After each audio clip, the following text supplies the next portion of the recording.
I'll say too. We need to have more of these talk too, man. We need to have like these little 30-minute meetings beforehand, Oh, for sure, for stuff like sure. that. We can get some ideas cooking up. Yeah. Life you know easy, my brother. Talk, You dey talk. find your own, me I dey find my own. If I dey keep on my distance, they have to check. I don't never I done don't you, need now. disrespectful. I But you need are this crank up in the smiling, it studio, dey man. ginger Yeah, my soul. here we go. And they see how struggle. Top I Hill, what's know going the on? best for you. Life you know easy, my brother. You dey find your own, me I dey find my own. If I dey keep on my distance, they Abuja, we can dey Lagos you. I want not never done you, now but you are smiling and it dey ginger my soul. And they see your struggle, and love the best for you. My people just they try to find any way, grinding just to stay alive every day. To survive, I have to go outside in the rain. I get high just to make them eyes of the pain. But what mind to pick with the size in your way. You the better for how you decide to get free. Anytime when they try to slide in my day, I shut down, you push the behind me, I'm in. I wish I knew all these things back in the days. Maybe many things will never happen to me. It's always love from me anytime to buy it. Do what you got to do, my guy, cause I know be best, no be best, and I know be best for you. I know be best, no be best, and I know be best for you. Life you know easy, my brother. You dey find your I like own, this me echo I a dey little bit. find my own. If I dey You keep hear on my Echo? distance, they Abuja, we can dey Lagos It you. was a little I bit. want Now it's not not never anymore. done you, now not you are smiling and it dey This is what I ginger thought I my cracked the soul. code. I think it's fine now. See Yeah. how Okay. struggle, and love the best for you. Pushing me, yeah. Money pushing me, yeah. To say it easy, yeah. Because you dey It see got colder. me, yeah. If you don't follow me, go tell me how you don't know. If you don't know me, you go to say how they go do. It's about you know they got to the way you they move. Me say make you know the way you got to do. Cause I know be best, no be best. Said I know be best for you. I know be best, no be best. Said I know be best for you. Life you know easy, my brother. You dey find your own, me I dey find my own. If I dey keep on my distance, they Abuja, we can dey Lagos you. I want not never done you, now but you are smiling and it dey ginger my soul. And they see your struggle, I know the best for you. Life you know easy, my brother. You dey find your own, me I dey find my own.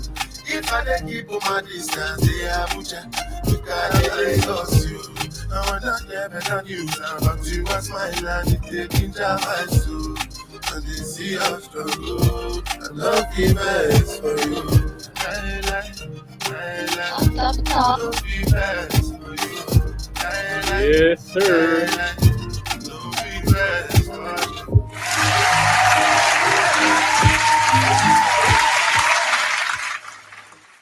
Yes, sir. Yes, sir. We back. We back. We live. What's popping? What's going on, y'all? We Three, are. 2, 1. Top Hill, episode 245. Wow. Welcome to another episode of the Top Hill Live. This is your boy, Mr. Top Hill Live, aka Imani Raw.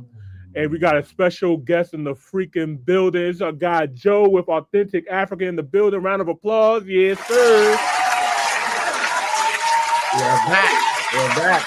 We back. We back. What's popping, Joe? How you feeling, man? I'm feeling great. I'm feeling great.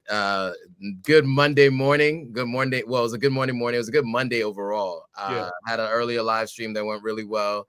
And I'm here for the second one. I'm looking forward to seeing what we have to react to. I like doing this blind, not knowing what's coming. So Yeah. you get my actual unfiltered reaction. So I'm looking forward to it. That's a true Top Hill way, man. We go in blind. we run over that mountaintop of hill, be like, oh, whoa, what's going on over here? Sometimes we get hit in the neck, and people are like, you should have done more research. But but I love this show because we get to learn in real time, we get to grow in real time, and stuff like that. So, it's a lot of fun. So, shout out to the official Carmen as well too. Shout out to Carmen. She'll be back next week. I see you, Carmen, in the chat. Today, guys, we're streaming everywhere. Not only just YouTube, but we're on Twitch, we're on Kick, We are on Facebook. We are on X, and for the first time, Instagram. What's popping? What's going on, y'all? So yeah, man, we're gonna have a fun show tonight. We got a lot queued up, and our guy Joe's gonna be rocking with us tonight, man. Joe, you ready? I'm ready. All right, man. Well, let's just get right into it. The Let's. first video that I got is from the Yard Bros, man. I really rock with their channel. Super dope couples channel. And they actually just dropped this video a day ago. But the title really struck out to me. It says the United States of Collapse. Wow. Why leave? Okay. So I'm gonna go ahead.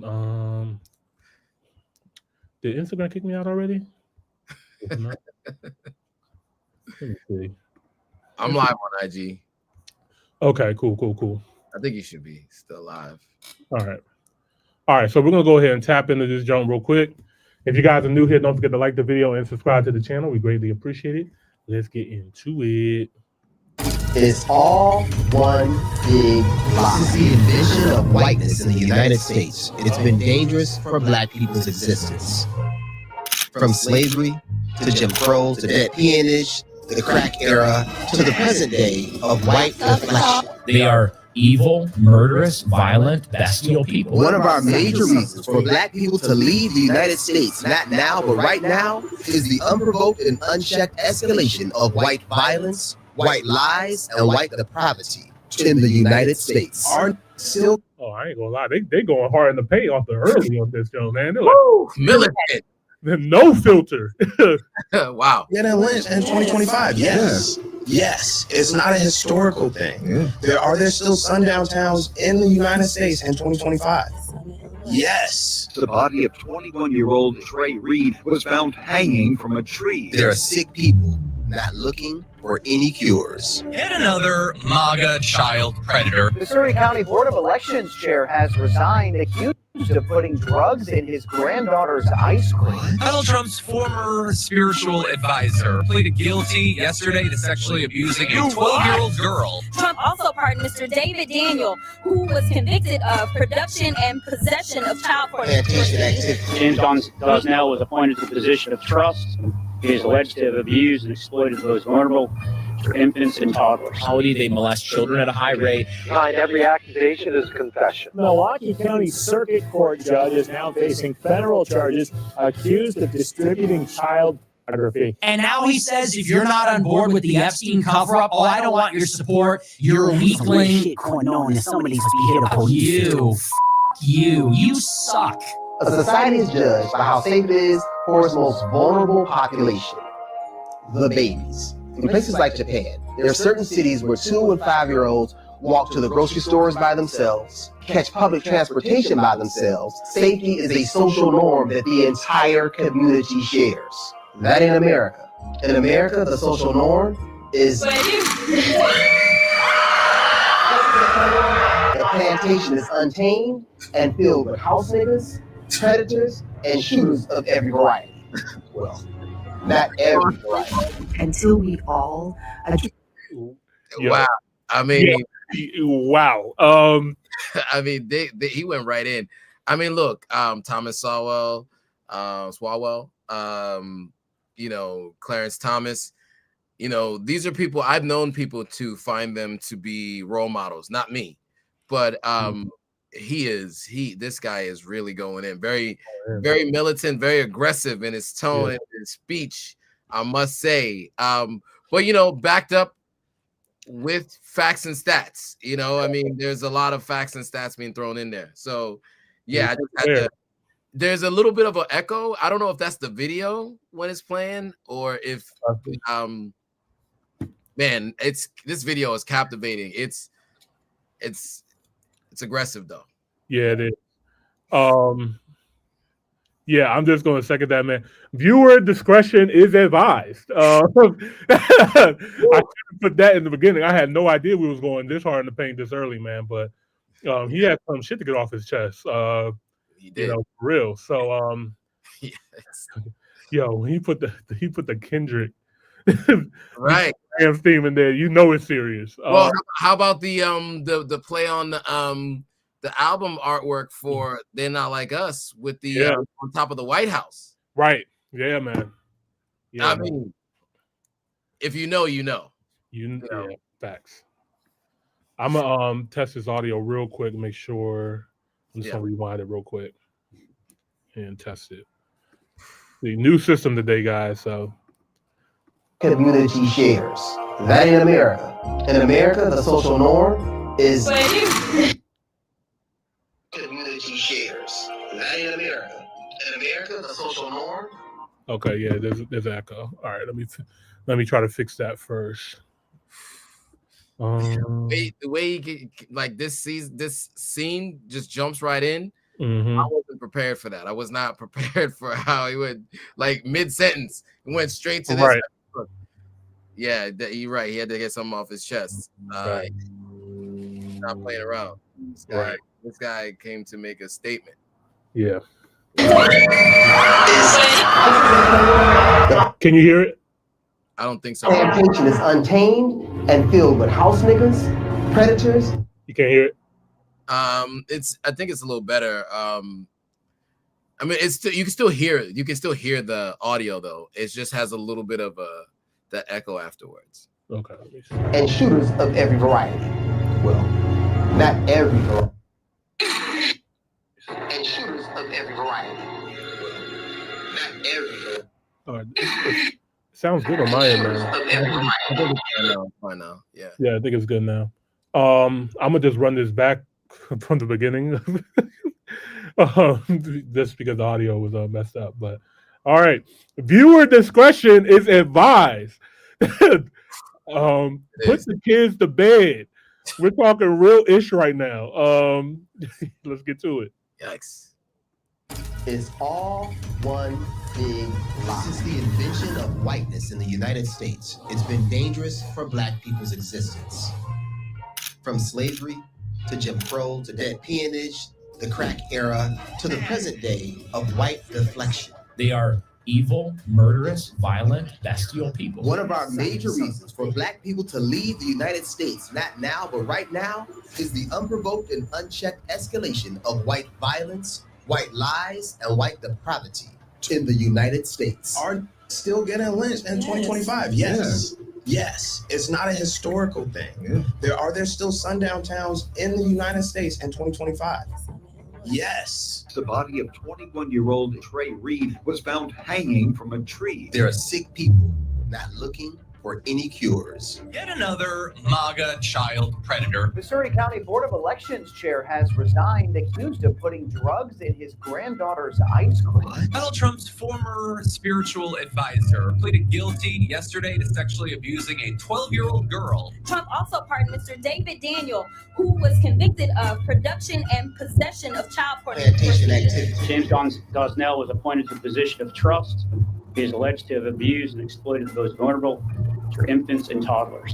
They molest children at a high rate. Behind every accusation is a confession. Milwaukee County Circuit Court judge is now facing federal charges accused of distributing child pornography. And now he says if you're not on board with the Epstein cover-up, I don't want your support. You're a weakling. Shit going on, and somebody needs to be here to police. You suck.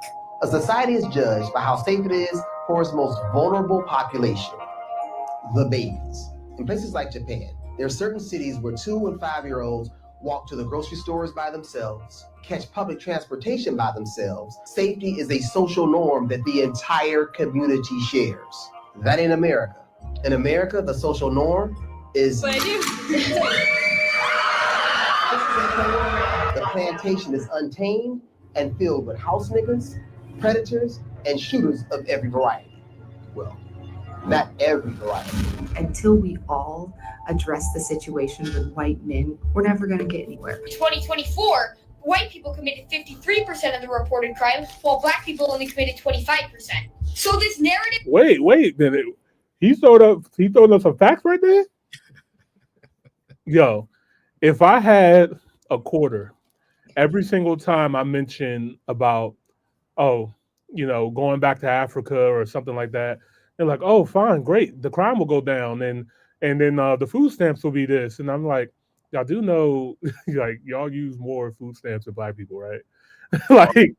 like, come on, y'all. Like, the number one perpetrators of food stamp fraud. Who do you think it is? Exactly. No, it's not us, right? I mean, I think what happens a lot with these folks, what they're not realizing is a lot of the issues and the things that are the ills of society that they have issues with mostly have to do with people being underprivileged and poor. Right. Most crime happens in poor neighborhoods, and by the way, violent crime happens amongst people who know other people generally. And where does that happen most? It happens in poor white neighborhoods. Actually, that's where the most of the crime actually happens. Yeah, is a higher percentage of let's say incarcerations amongst people of color. And that can be to a number of different things. And many times it has to do with incorrectly unidentifying or incorrectly identifying someone. And in other cases, look, at the end of the day, it disproportionately happens in poor neighborhoods, and redlining and other things led to people of African descent living in America, living in many of these neighborhoods. But at the end of the day, the large proportion of, or the largest portion of crime committed in the United States is not from people of American minority households. Right. We're just overly policed and overly charged and overly incarcerated. So, and there it is. There it is. If on 13% of the population, 50% of the crime is wrong. You know who actually commits 50% of the crime? More white men. Despite making up only 28% of the USA population, FBI data shows that white men are 55% of kidnappers, 56% of rapists, 58% of mass unalivers, and you get the point. I have seen what can happen to a society that is based on hatred and distrust. The backside, America is overflowing with sickos. What the hell? Backstage before a show, yes, and everyone's getting dressed and ready and everything else. Usually no men are anywhere, and I'm allowed to go in because I'm the owner of the pageant, and therefore I'm inspecting it. I'm inspecting. I want to make sure that like everything's good. Is everyone okay? They're standing there with no clothes. Is everybody okay? And you see these incredible looking women. They need to get rid of the criminals. These are hardcore criminals. They were born to be criminals, frankly. And they're not trying to do anything about it. It's always about black on black crime. Black on black problem. Black on black crime. Black on black crime. What about black on black crime? This next reason, turn your punk ass off, is a reverse alley-oop from white lies Let's about it, do it, man. to white exhaustion. But first, a little housekeeping business. If you ain't black, stay the fuck out the business. Stay the fuck out the bitch. Stay the fuck out the bitch. So let's be real about what causes black folks fatigue. White people attempting to rebrand white rage by co-opting the term black fatigue as though it's a phenomenon they actually experience but only recently found the language to talk about is both dystopianly weird and tragically on brand. And after generations of harm, now you want us to coddle you to make you feel better and tell you it's okay. Well, it's not. Because why are you searching for us? Why are you monitoring us? You guys have the biggest monitoring spirits of life. If you're so tired of us, just leave us alone. These aren't white people want to deflect from their violence. They always say stuff like, look at all the violence in Chicago. Like, no, bitch, look into why your husband keeps dipping off into your child's room. They need to. Oh, my God. Yo.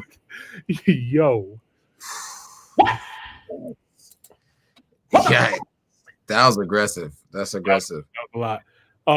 Yeah, I'm not gonna lie. Like I've seen like some of this white fatigue hit my TikTok algorithm where I'm just seeing there is something with white people, not all, of course, but just seeing videos of like people telling them what to do, how to do it. Like it's almost as if they're parents speaking to children.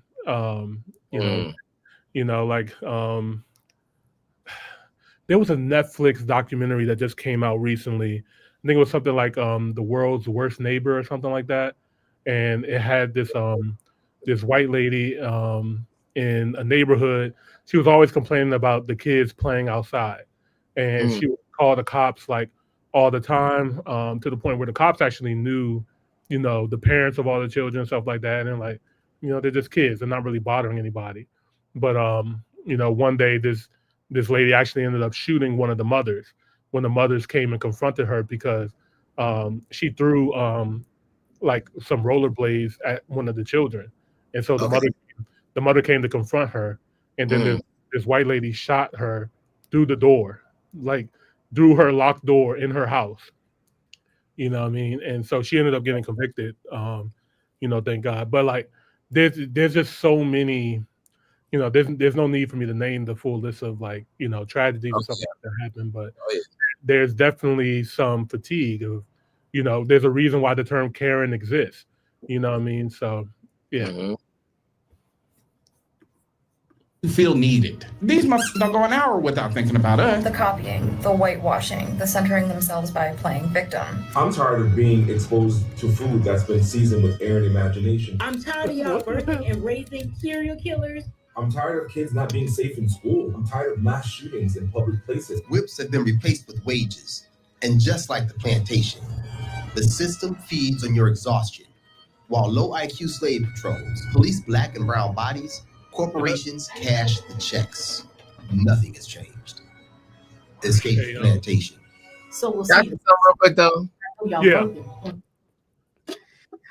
So, look, I agree with the overall premise of the video, right? That there is so much that makes it so that people want to leave the United States, right? I agree. I do have to be clear though that when people are dancing in front of a camera in a public space, you can't be confused when people look at you. Right. I mean, like that is a thing that people are going to look at. I'm not going to say that in many cases, because I mean, I've had my own fair share of instances with Karens, right? I mean, I've definitely had like, film shoots shut down and things like that shut down because of that. But I mean, you got to be honest, like that video on the far left, right? Or on the left, where she was like at a Walmart or something and she had her phone propped up and she's dancing. Anybody who's in line is going to be watching, right? Yeah. Whether you know the dance or not, you're going to be watching. Somebody has a phone propped up and they're dancing and you're waiting in line. There's nothing else going on unless you're on your phone. Now, yes, I think sometimes it can be excessive. Like if somebody's just eating and they're staring at you, that's one thing, which I've seen those videos. But it does, to me, I think that it's a little bit of an over-exaggeration for people who are in public with a phone propped up, dancing on camera, and people looking at them. Of course, that's a different thing from people just minding their own business and eating. Right. I'll say this too to chime in. Like, are there instances where it might be warranted? Absolutely. Like I had a personal experience myself. I go to a gym. I was in the sauna trying to relax, and here comes a guy coming in with his music blasting in the speakers. I'm like, bro, why can't you wear headphones like everybody else? I don't want to hear your music. I'm trying to, relax. I'm in the sauna. So at that point, I'm annoyed just like everybody else is. You know what I mean? But there's also those instances too. Like I'm just thinking about some stuff on the top of my head. I remember watching a video of this guy in the gym, and he's recording himself working out. And then somebody comes, a white lady comes up to him and says, "You can't record in here." And the guy's like, "Actually, I can. I have permission." And she just, refuses to believe it. You know what I mean? Or the people who have gyms in their apartment complexes, and people coming up to them and saying, "Do you live here?" You know what I mean? Like, would you ask any other white person that was working out if they lived here? Why are you asking this black person, does he live here or not? You know what I mean? So, it exists, yes. Sometimes it's warranted, certain circumstances, right? Like in public areas, stuff like that, I get it. But, some of this white fatigue is definitely real for sure. Yeah, and I think one last thing I'll say is, I think for all of us, one thing that we got to keep in mind is during the civil rights movement or any movement for any protected class, in order for them to take a case all the way to the Supreme Court, you have to have the perfect example of that thing for it to be able to be taken to the point where it creates change. For example, right? If Rosa Parks was someone who was seen as argumentative or loud or things like that, I don't think the impact would have been the same as a person who was, who who seemed like, you know, she should have been able to sit down, right? Like, I think anybody who agreed with that old guard of Jim Crow would look at her and say, she should, why can't she? You have to have, like, there's always examples when you take it to the Supreme Court. There's always an example of something that the other side can't argue against, right? That's what you're always looking for, is something that you can't. Don't give bad actors something to work with, is what I'm trying to get at. Yeah. And that's the thing that, you know, if you're going to make an example out of something, that's the point I'm trying to make with her being at Walmart. That video is not a good example. A better example would be people who are just like eating, you know what I'm saying? And there are people staring at them, which there are plenty of videos of that, right? That is an example of something where, why can't somebody just eat in peace without people staring at them, right? So yeah, that's what I'm getting at. I think is just having the right examples so that you don't have you don't give bad actors something to work with, you know? Exactly. And also too, I mean, they're going really hard in the paint in this video. I clicked on this because it was curious to me. I had no idea that they were going to go this far. I'm curious to see how far they're going to take it. But we're getting more to the point of why leave. So let's see what they let's see what they got. I mean, they got some good examples so far. So, let's see. From this here video, trying to see what we're talking about. So here we go. Leave us alone. This pulls us into our next reason that you should get out of America. America's favorite sport, psychological warfare, a nonstop barrage of half-truths. The absence of a weapon does not mean that there's an absence of danger. Fake empathy, disingenuous commentary, entire networks, organizations, and political organizations propped up to pump out massive propaganda aimed directly at the black spirit. Every nigga in America wake up playing defense. The media industrial complex profits off of black pain. Crime shows, viral police footage, mugshot journalism. The American dream functions like gaslighting, and the media's job is to rebrand the American dream and sell it to you over and over again. Our enemies are taught that life is a zero-sum game. If anyone else is winning, then they must be losing. And their perverted desire is for everyone else to lose miserably by any means necessary. We don't live in the same America. There's one for white people, and then there's one for us. And theirs, mistakes are lessons. And ours, mistakes are records. Two societies built side by side, but only one gets to call itself normal. They say just work hard, but they built the ladder on a tilted floor, right? They set the standards too. Professionalism that demands we tuck away our tongues. Articulate speech that means sound white. A smile that hides anger, a tone that reassures. They teach us to bleach not just our hair, but our being. That's the real assimilation. The slow trade of self for survival. And every time we perform, we keep their world spinning. But we can't heal inside of a house built on harm. We can't do that. If you know somebody that needs to hear this message, please share this content and help this video go viral in the community. The greatest moment in history for any brown or black country is the moment that the white man's ships arrive on your shore. Slavery is not inherently evil. For 13% of the population, and they commit 58% of all the murder. I'm going to break this stat down every chance I get for y'all. So they spew off some off-kilter bullshit just to see you chasing your tail while they run off with the bank. Don't fall for it, man. Don't piss in the wind. Organize. Do something useful other than proving that their lies are lies. If niggas really want to excel as a people, man, we got to reject everything. We got to unlearn everything we was taught. We got to operate outside of this system in order to build our own system. Until you operate outside this system, you'll never achieve a bitch ass thing because you steady sniffing up the white man ass, asking him to solve the very problem that he's causing for you in your community. Crazy as fuck. We need to nullify the game, y'all. We stand a better chance of ignoring the fuck out of these people. They're energy vampires. They're begging for us to react to something. They're begging for us to protest something. The next reason is the deep divide within America. And in this day, almost everything is a trigger. A house divided will fall.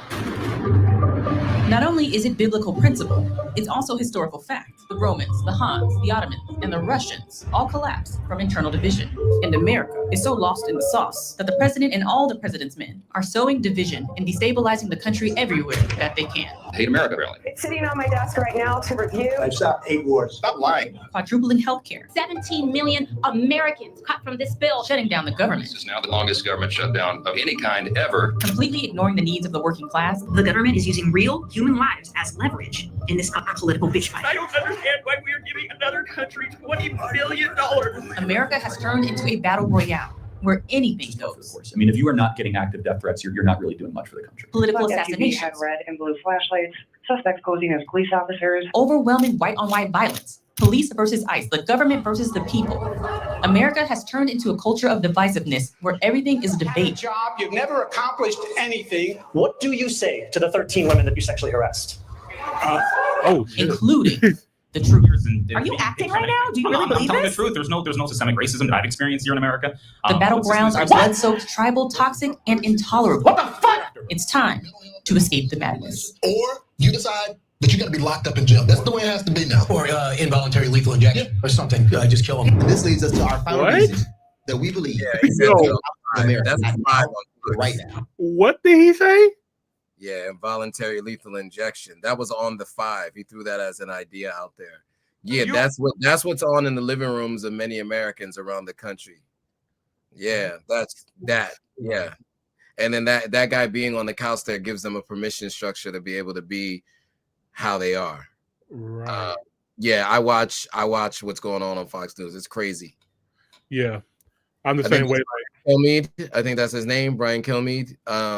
If you want to enrage yourself, listen to that guy speak for an hour. You know, that, and this is like, I mean, think about, you know, their audience is middle America. It's people who are predominantly white, people who are over a certain age. And it's just a constant flow of that information all day long, right? Anytime they turn on the news, that's what they're watching. That's the information they have. Anyway, as the video goes on, I feel like it gets to like the specifics, which you know, they get your attention at the very beginning. Yeah, I ain't gonna lie. It's a lot all at once. It's a lot. But as they go through it, I like how they educate. You know, they shock at the beginning and then they go through and educate throughout. So absolutely, I can appreciate that about this video. The shocking was very shocking though at the beginning. I can't lie. Yeah, it was. It was for me too. I'm gonna be honest with you. This is probably the most.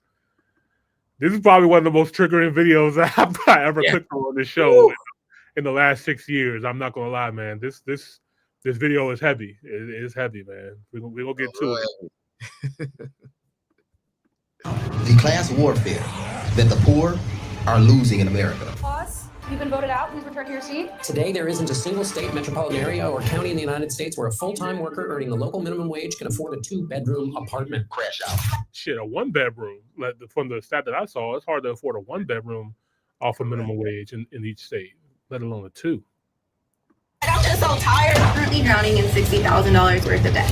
Look at how rich I am. I can work every day dealing with these fucking people. Like, bitch, I must be the problem. I'm tired. We have no savings. We have nothing to fall back on. I need a fucking break. I need a fucking vacation. Like, I am so fucking sick of paying bills. Wow! I could have sworn that when you go and get a job, it's supposed to pay you enough money for you to live, not pay you enough money to piss you the fuck off. And our parents got the fucking nerve to say, "Oh, we did this shit." Bitch, your rent was $2. Like, realistically speaking, these jobs is on that bullshit. I see why motherfuckers is trapped. I see why Franklin Saints exist. I see why they do this shit, bro. At first, I'd be like, man, I could never do that shit. Now I'm starting to think like, damn, what's the recipe? Bitch, groceries was 90 cents. Because I'll be in that kitchen water whipping. You got me up. Food, safety, security, employment, Maslow's hierarchy of needs are all being threatened right now. All of this seems to be forcing Americans into a position of slavery. If you wanted to create a system to make people poor and keep them poor, this is the system you would create. This shit is exhausting. America is a fucking plantation. He's not wrong, and the overseers are the corporations. Here's a short story. The Hebrews walked into Egypt as free people, and they were turned into slaves by the hard work, by restriction of resources. The Israelites were once free people, living in Egypt as honored guests, descendants of Joseph, the man who helped save the nation from famine. But as time passed, a new Pharaoh rose that didn't remember Joseph, who didn't care about any of Joseph's contributions to the land. He looked at the Israelites, their numbers growing, their strength, their unity. He didn't see neighbors. He saw a threat and a workforce. So fear turned into policy, and the policy turned into chains. Brick by brick, city by city, the Israelites were forced into hard labor and became slaves for 430 years. The people who once thrived were now enslaved by their own productivity. Eat, sleep, work, repeat. This is the definition of a wage slave. And this is what America is turning its general population into. Profits and wages flow upward to the executive class. You know what? Do I want to say it? Everything about the Hebrews and Egypt is kind of alleged, but it's. I'm gonna leave that one alone, but I will. Based on I will say that history was written far after the time that it occurred. See, Joe, this is why you're here, man. Because I'll be saying it ignorantly. I'll be saying like, "Hey, yo, there ain't no records of this," but anyway. But I get his point. His point still stands, but that slaves did not build the pyramids, y'all. Like, I'm sorry, that just did not happen. It's on the same level of the aliens built it. I'll be honest. I don't know who built the pyramids. It's insane. And I don't know if you ever seen the documentary on like everything about the pyramids, like how it links up to the golden number, Orion's belt, the coordinates equal the speed of light. There's so much math and brilliance that goes behind the Great Pyramids that to say that it was just done by slavery. I mean, just one brick is like the weight of like 10 SUVs that came from 100 miles away. Mm-hmm. How inhumanly possible? They still don't know for a fact how it was built. So, but they don't. I was there, and if you talk to anybody, they'll tell you we don't know. Yeah, and that is the right answer. They don't know. That is the correct answer, man. To this day, they can't replicate that. That's insane. I will say though, one of the things that that he's bringing up here, which I think is important to think about, is this. The wealth inequality in the United States has grown tremendously, and one of the things that was talked about, like towards the fourth quarter of this video, was that young lady I think she was in her car, pissed off about wages and the previous generation saying, well, why don't you work like we did? And to her point, the rate of inflation and the rate of growth has not changed. Do you know that the minimum wage for like what is it, like waiters, waitresses, etc., has been like $2 since like 1997? Yeah, right. But like what $2 can buy you now versus what it could buy you in 1997 is a very different place to be in. Right. Like it just these things, right? When you think about the minimum wage being there's no federal minimum wage, right? There's minimum wage by states. Many times it's not enough to actually be a minimum to survive off of. All these things. And I think one of the things that I think that we can call out here is there are many people that are blaming two groups. They blame immigrants for this issue, right? And coming in and quote unquote stealing jobs.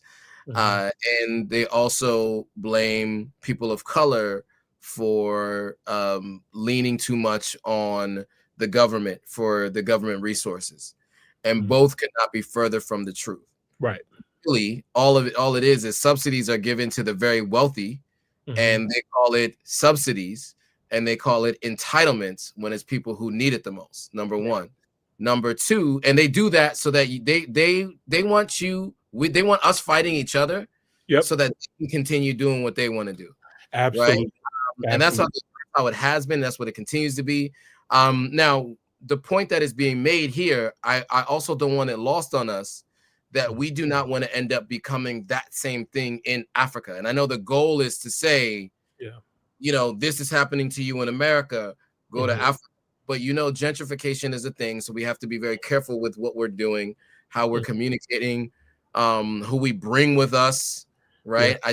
All these things are important to think about, and we have to be thoughtful about it, right? So anyway, that was a point I wanted to make, because I'm listening to this and I'm like, there are a lot of good points being made, and I think sometimes I just want to make sure we don't get lost in the sauce of like, we need to escape that to go here, but we don't want to produce the same thing there. I saw the other day that was talking about Liberia, when when Liberia was in its current form was founded by the United States, and how freed African African enslaved people who were now Americans moved back there, and what had happened in terms of them becoming the ruling class within the country. And in Sierra Leone, there was land given to people who were freed, enslaved folks that had moved to Sierra Leone and founded Freetown. Land was given away to people and taken from indigenous people. So we just have to keep that in mind. There is a history of another kind of colonization that we have to be sure that we do not end up reproducing. Right. Anyway, food for thought, things to think as we all talk about the great migration that is coming. We also want to just ensure that we're not doing anything to be like the others who have come before us who didn't look like us. Right. Exactly. We're coming back to build, grow together, not to repeat what's happening here in the West. You know what I mean? So absolutely great point. And yeah, man. And also, I don't want to lose the point of the video as well, too. Like, when, like you mentioned, the immigrants coming over, taking our jobs, they're taking a job that we don't want. Like, let's just be honest. Like, y'all not going to go out there and do those jobs. They are. You know what I mean? Without them, we will be in a lot of freaking trouble. You know what I mean? And then, for us, the, Black Americans, we don't take up all the resources they do. But anyway, moving right along. Right. The rich get richer. The biggest corporations in the history of America, the biggest corporations in the history of the world, the richest corporations in the history of the world, they're making money like we've never seen before, but they don't want to pay their workers. Amazon's president earned $40.1 million in total compensation. Only problem is Amazon's average worker is making $37,181. Rich people own all the stuff that we need to survive, and then they use that power to force people to work for them for less than what they deserve. And the only option you have is like work or you're out on the street. America is the place where the corporations control everything, all major cross sections of life: food, electricity, housing, and government. Head of Kroger, Rodney McMullen, gave himself a pay raise. He now makes $21 million a year. Virtually all major grocery categories are now more expensive than they were a year ago. The corporate profits are at a 70-year high. A new survey shows that about a quarter of Americans are using buy now, pay later apps like Klarna, Affirm, and Afterpay just to buy groceries. We're talking about milk, eggs, and pasta on a payment plan. The whole idea was to create a landless class of peasants who had no choice other than to sell their labor power in order to. And also, I don't know if you guys saw this too, but Trump is trying to push a 50-year mortgage plan to help more people get houses. That is freaking insane. 50-year loan. Yeah. So just so everybody's aware, right? The idea of the 30-year mortgage felt like a good idea when it first came. I don't want to go too far into this because it's off the topic of the conversation, but the 30-year mortgage was it felt like a good idea at the beginning because it's like it gives everybody opportunity to own a home. Right. What you find though, especially, and I don't know how many people know people who bought homes in the early 2000s, right? And then had to go through the financial crisis and refinance. But I know people who bought houses for $100,000 and still owe $80,000 on that house 20 years later. Yeah. Right. Because of refinancing and all other kinds of things, interest rates, paying off your principal takes half the time. Right. So now if you go, that's a 30-year mortgage. Now, if we're talking about going to a 50-year mortgage, you're just increasing the amount of money that the person owns. You're just a renter of that house from the bank. You're never owning that house. The idea, this actually came from Zohran Mamdani winning in New York, talking about affordable housing, made it so that other folks felt like they have to talk about affordability, but obviously they don't have the solutions. They just throw out, but at the very least, He threw out something. Let's hear if other people from other parties throw anything out beyond Zoran. Can somebody else running for office say something about affordability? I mean, anyway, I don't want to get too far off on a tangent because at the end of the day, these challenges are why people are leaving the continent of North America, which is the reason for this video. So I will get off my high horse on that one. Right. Nobody wants to like work their butt off, work 2 jobs just to be like paying off student loan debt and not being able to afford a house. You know what I mean? So they can like continue to have a good life and stuff like that. It's egregious, man. It's almost impossible. You know what I mean? So yeah, it's insane. Man. Survive. Of living in a world where survival is a game. Tired of pretending this is normal. Honestly, I don't know what happens after whatever this is. There's a war going on outside that you cannot hide from. They are cornering you for your labor to enrich them. That the domestic war is underway. And see, we're not talking about a civil war. Because in a civil war, there's 2 sides. There's 2 sides. This is a civil siege. You're under siege. You always have the power to control your surroundings. All you gotta do is leave. Oh wow. Okay. Well.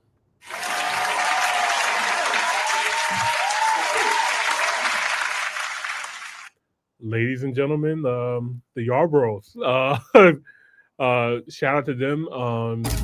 I know we did a video with them. They done a lot of travel content. They've done a really good video on the Native American and African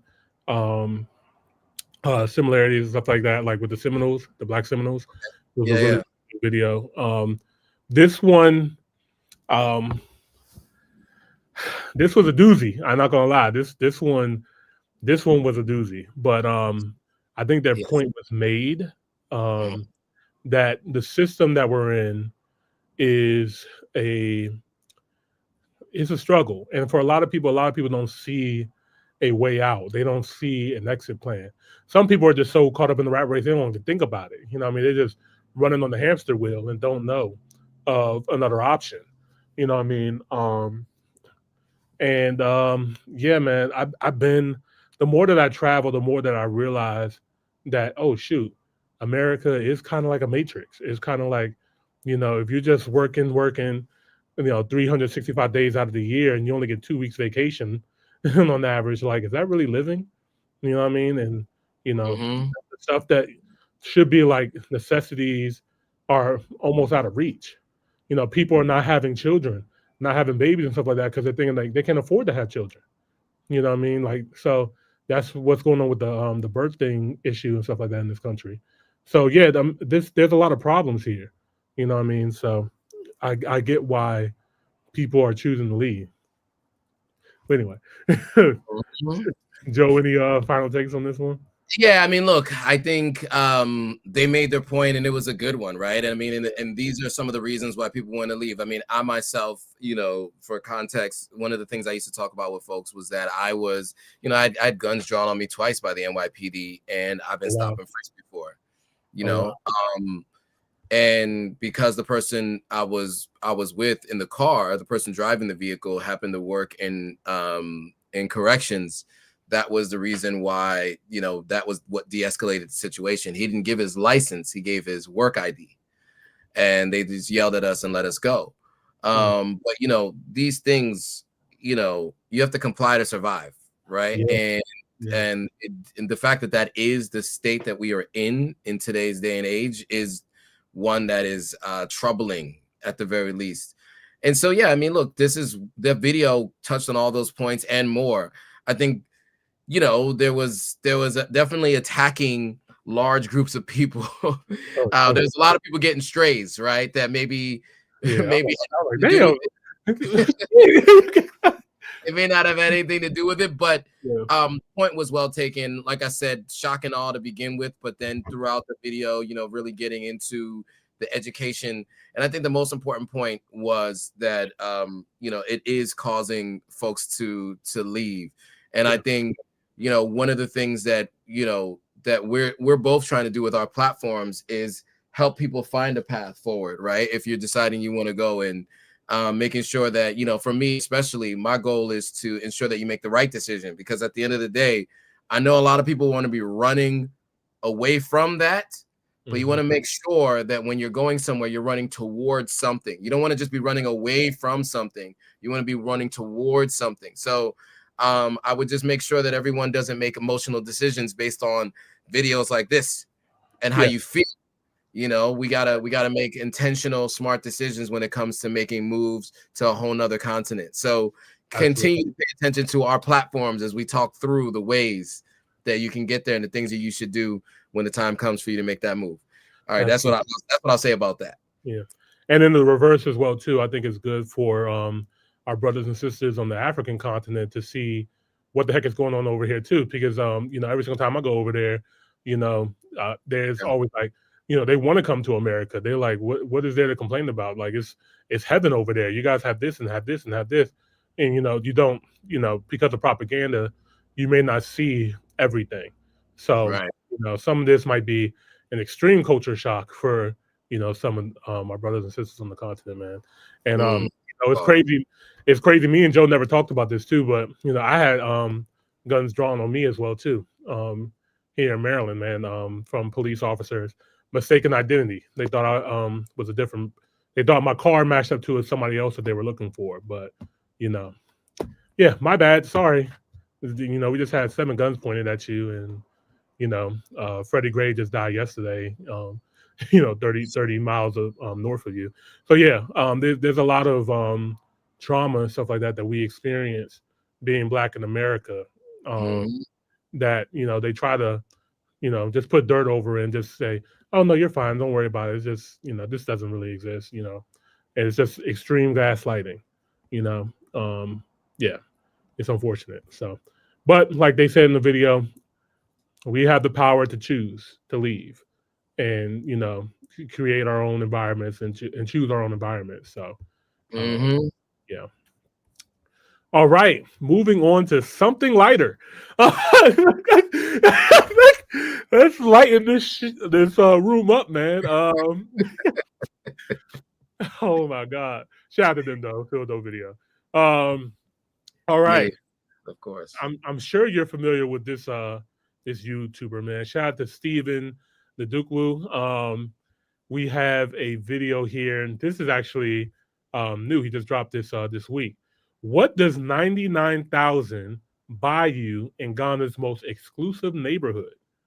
Now, we just talked about the housing crisis and prices in the West, and this is just going to be just another thing to just stack on top of why people are leaving and going to different places, especially a place like Ghana.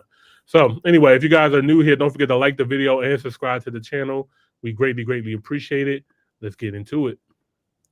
And the diaspora returning home. And at this point in time, it is crucial for diasporians to return to the motherland, which has pushed the housing demand in the country as a whole. This property, if an investor buys it, you're earning $100,000 in rent every year. Yeah. One nice thing about this project is it's AI homes. Your home knows you're coming home. New gated communities, apartments, and high-rise buildings are giving the city a more cosmopolitan feel and making it difficult to find affordable housing under $100,000. In the previous episode, we tasted and explored the luxury side of Ghana. So in today's episode, I spent 24 hours with Val Real Estate to know the actual cost to own a home here in Ghana.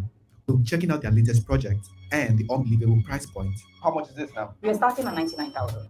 Starting with this villa in Cantonment. Cantonment is for the, should I say the Agback wallet? Cantonment is known for like upscale high-end restaurants. And I noticed you drove past the American Embassy. Yes, Harmonia Village. It's just a minute drive from the American Embassy, and also very close to high-end restaurants around. The construction started somewhere in 2022, and then we completed in 2024. These are 8 units that we have in total, 5-bedroom luxurious properties. The villas come with private pool. Each person has his own private gate. Private gate. So I mean, this can take like 4. Yeah, 4. This is 360 square meters. We have a nice garden area. Okay, so they don't have a communal pool like for most neighborhoods? No, this is an imported door from Turkey.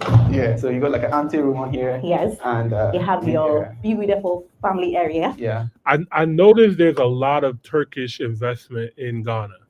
Yeah. All over West Africa, really. They're doing a lot more real estate. That they found their niche. Yeah, I wonder what made them pick West Africa, like, or they just saw the opportunity and say, "Hey, we're just going all in on it," because I know there's a lot of Turkish investment up there. So.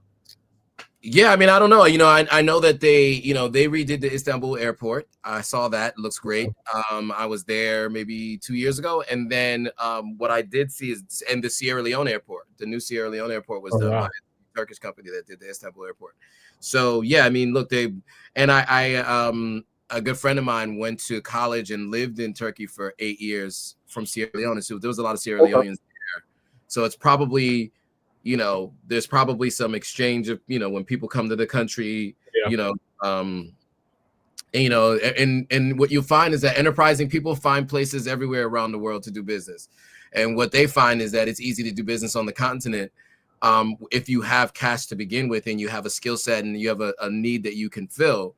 And they pull their money together and make it happen. And that's one of the things that I think we struggle with as a group, and we need to better at, is pulling our resources together and doing these kinds of things, because as you can see, other people are doing it.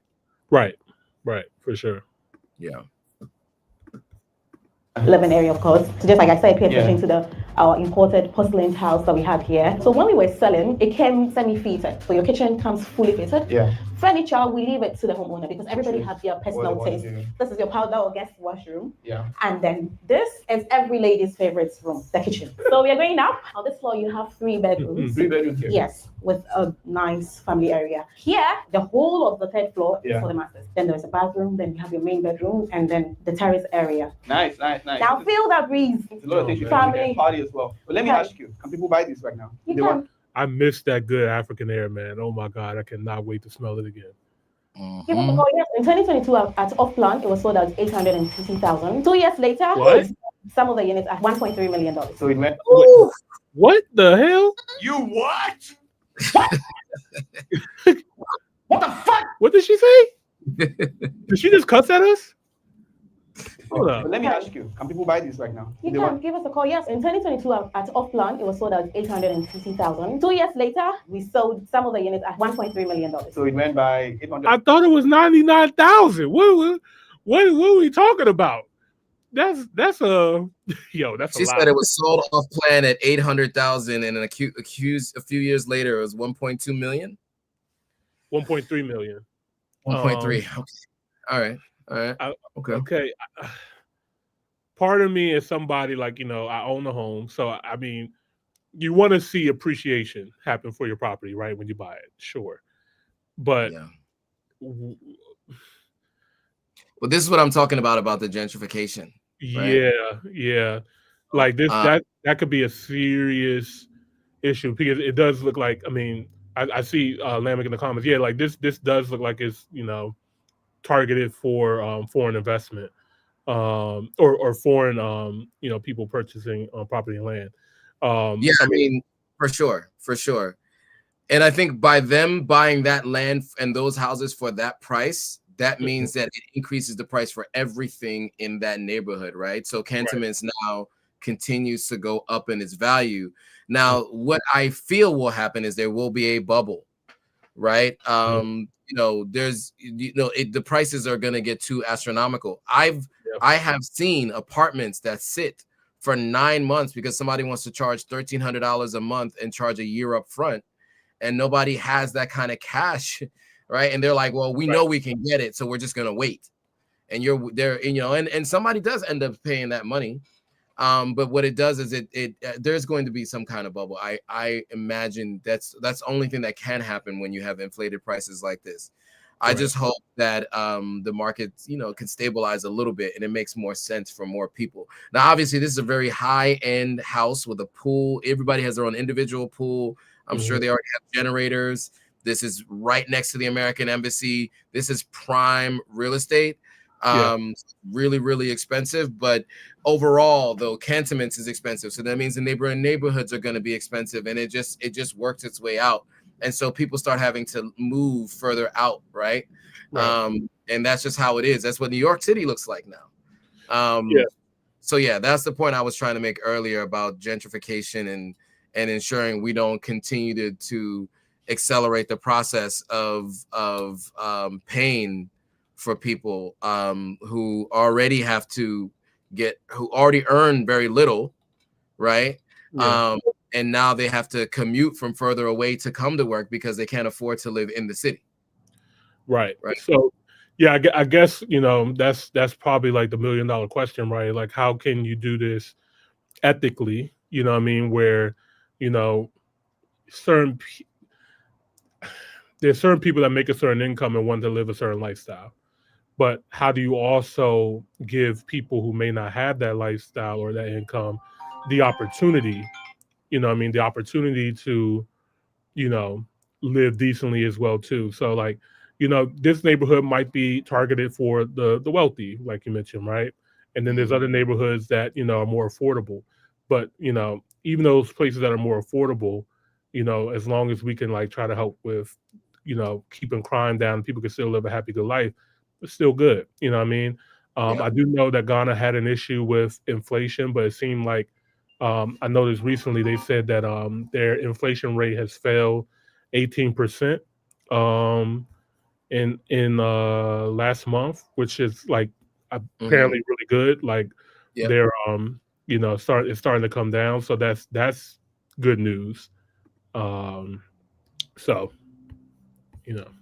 Yeah, absolutely. Absolutely. And yeah, and I think one of the things that can be done is you know, forcing businesses to do business in the local currency. Mhm. You know, one of the things that you have that created that issue is that everything is being sold in the dollar and not the local currency. And of course, that might slow down foreign direct investment, but not all money is good money, right? And you know, I think like in order for countries to sustain, you can't just have you know, unregulated growth from all these places that that don't benefit the country itself, right? People just redistributing wealth amongst each other is not useful either. So I just want us all to be cognizant of those things, because those things aren't the things that are talked about when we're all talking about moving to the continent. And that's the approach I want to take, is just making sure that, you know, we all understand that capitalism rules the day, but we need to be responsible. Right. We cannot be like everybody else when it comes to the continent of Africa. We need to be as smart as they are with understanding the value in it, but we need to be better than they are when it comes to our people. Absolutely. 1,000,000 times agree, man. 1,000,000 times agree. That's 1.3. That's like $500,000 more. These villas are on the high end, but the next project starts at $99,000, which will pay a visit to the bit. But how do properties like this appreciate? So this property, if an investor buys it, you're earning $100,000 in rent every year. Wait, hold up. Is that a guaranteed figure? A guaranteed in the fact that we have tenants living here right now. $8,000 a month, close to $100,000 a year, just in rent out. Does that mean automatically you are almost guaranteed that you're going to get someone who's ready to lease this house for a year? 100%. Now, if you're to buy this property now, I have already tenants for you.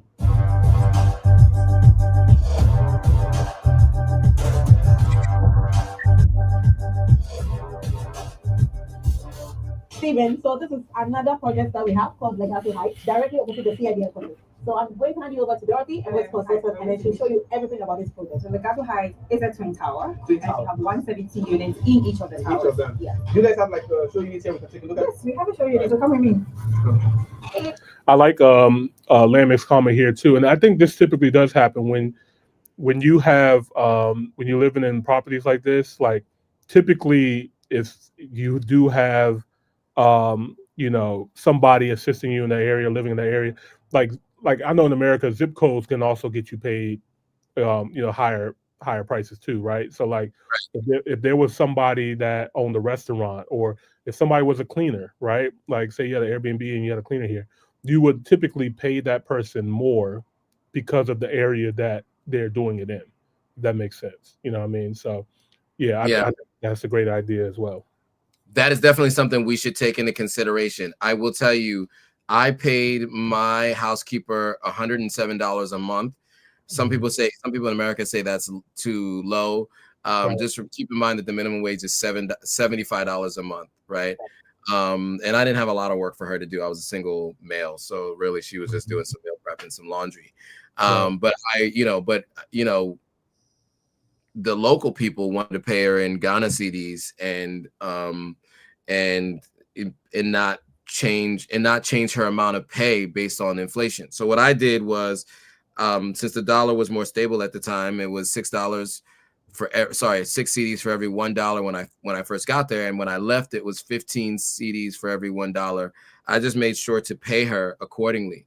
So it was always going to be $107, but I would convert it to Ghana cedis, and in Ghana cedis is what I would pay her in. So I started off by paying her, 700 cedis or whatever it was a month when I first started working with her. But by the time I left, it was over 1,300 or 1,500 cedis every month what I was paying her. And those are the things you got to take into consideration. Sometimes people do pay better based on the part of the country that they're in, right? Rate of pay based on the cost of living, but that's not always the case. Some people just say that's what you should pay for this, and that's it. And people are grossly underpaid for the work that they do. So we do want to make sure that we pay people on the higher end, but it still should make sense for the country, right? Absolutely. So that is a good point. And I think too, just morally, I know whenever I travel, I understand that I'm blessed and I'm fortunate, right? In my situation, and I want to be a blessing to other people as well too. Like even when I do my travel vlogs and stuff like that, I don't really post about it because I don't really do it for views and stuff like that. But when I was in Kenya, everywhere that I went, whenever there was somebody that was providing a service to me, I would tip them and show my appreciation, especially when the service is good. Like I always tip based off of the quality of service. I don't want to, just tip because I'm American or because I might look like I have more money or something like that, or you're just trying to get money out of me. If you're actually doing a service and you're actually doing well, then I'm going to bless you. You know what I mean? So like every single Uber driver that I had, restaurants I went to, or tours and stuff like that I took, it was funny. One of my friends I met out there, he's like, "You like Jesus, man? You just come over here and breaking bread with people." I was just like, "No, I'm just like, I appreciate the service that they provided. You know what I mean? Because yeah." And I remember one guy, he was just like, "Man, you don't know what you just did for me. Like you just helped me feed my family this week." Like I'm like, bro, like I would do that 100 times over if I can. Like I want to help people. You know what I mean? So yeah. Anyway. Okay. Now tell me, are you loving it or loving it? What I can see is you guys have done a great job with the interior. Are you delivering the unit as expected? Yes. So the unit is going to come in fitted. So you're getting everything that is fitted here. Yeah. So you have your cabinetry, you have the stove and then the oven as well. We have everything fitted. The only thing you're coming in with is your TV and your furniture. The Gato is a mixed-use project. So ideally, what we've done with this is that we are building on just 30% of the land and offering you every other thing. The 70% of the land is going to be filled with amenities. What kind of amenities? So you have a children's play area, we have the pool area, we also have the paddle court, basketball courts. Mind you, we have everything that you can think of that will make a place feel like home for you. This is the bedroom. You can fit a very good queen size bed over here. Not the king size, queen size. Queen size. If you want to make good use of the space. Yeah. Yes, and then we have a wardrobe that comes with it as well. Okay, so this is the type of wardrobe that you have. Does it come with the clothes as well? If you want, we can put one in there for you.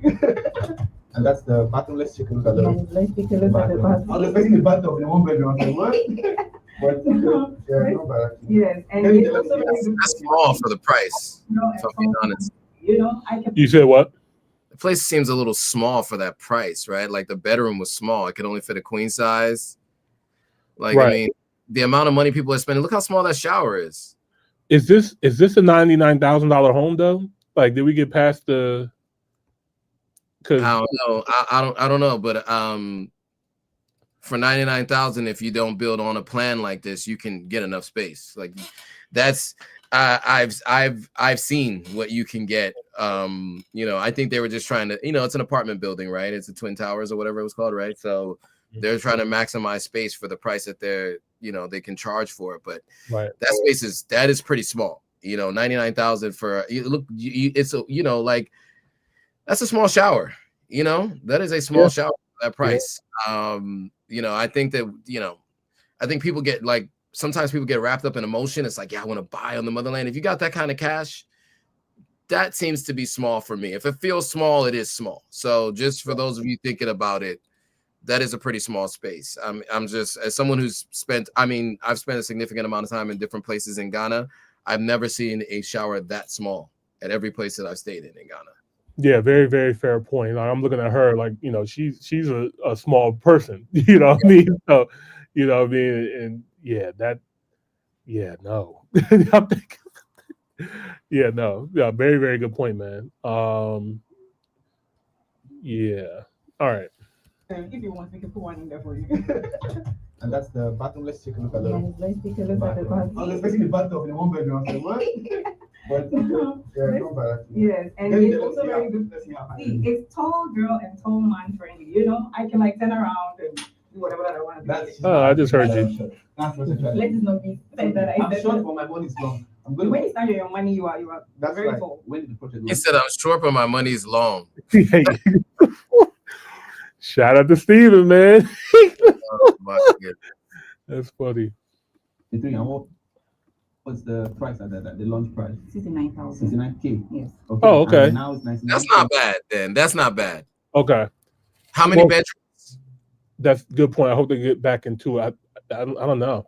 I think she said it started at 69, but it's 99 now. So let me see.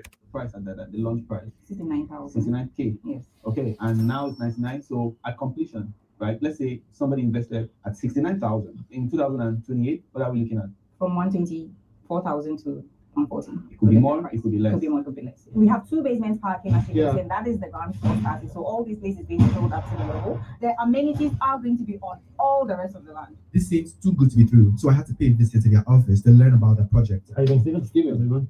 Good. I see so many prototypes. I see this. I see that. I see this as well. So what do we have here? All right, over here we have Villanova and Legato. Villanova is our villas. Is one of the largest villa compound in Accra right now. 64 units made up of 3 and 4 bedroom villas. So we have about 50% availability at the moment. In this project, you have 2 garden areas, you have 2 waterfall features, you have a bridge connecting you with the garden area. Inside the heart of the project, you have a multi-court, paddle court, large pool with cabanas and a barbecue area with a fountain lounge. Inside this building here, that's your clubhouse. You have a spa, you have indoor and outdoor resto cafe. Outside, you have kids area, a sand pit, and a running track all across the compound. You're going to have a cinema room inside it. You're going to have extra rooms with walk-in closets. You have your own dedicated security, and you have the facility management on site. So it's absolutely beautiful to live here. One nice thing about this project is it's AI homes. AI home is another level of smart. So with this one, instead of, as I say, you finish work, you're on the way home. Your smart home, you take out your phone and say, turn on the AC. With this one, you don't even do that. You just drive home. Your home knows you're coming home, and AC gets turned on, lights turned on. You just leave the house, it locks. Oh my God! Have you ever seen the movie Smart House on like Disney? Like it's like one of them older Disney Channel movies, man. But oh my God, hold on, man. This is funny because I remember seeing that movie and being terrified, and to see that it's actually coming to life. Hold on, man. It's called Smart House, and it was this white lady. Well, I didn't know what it was in the beginning, but she was basically AI. You know what I mean? She was AI, and she pretty much can control everything in the house. And then she just took over the house. Like, it's my house now. You know, doing what, you know, they're saying the AI house could do, you know, turn the lights on, AC, all that kind of stuff. But I don't know. It just reminds me of that. But I understand that this is where we're going. You know, in the future, this is what people want. You know what I mean? AI is not going anywhere. It's here to stay. The other thing too is I will say about this company, they're doing a really good job of marketing. This is actually the second video that I've seen them use a pretty big YouTuber to market their properties and stuff like that. Okay. I forgot who the other channel was, but I remember seeing their videos before. They do have a lot of homes coming, and they say they already got like 50% sold in this community already. So yeah, man. Things are happening over here in Ghana, man.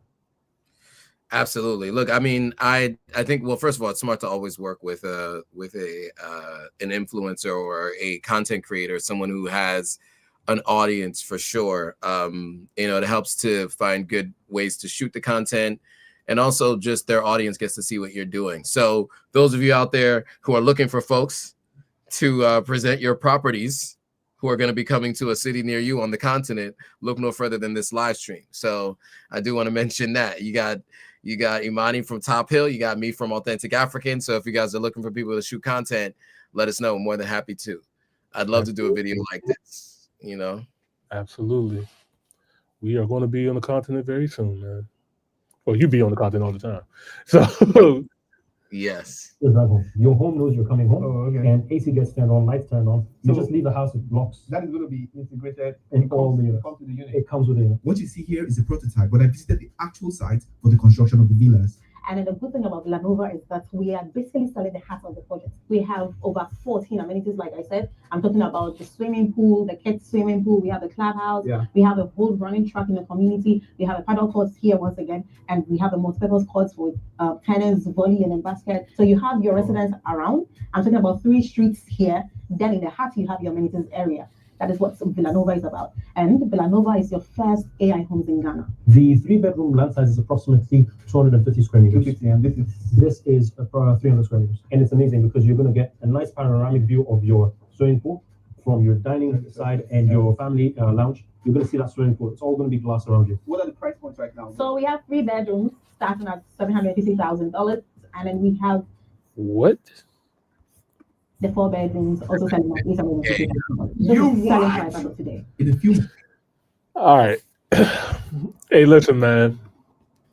I'm gonna be honest with y'all. If y'all thought that all of Africa was cheap, you're sadly mistaken, man.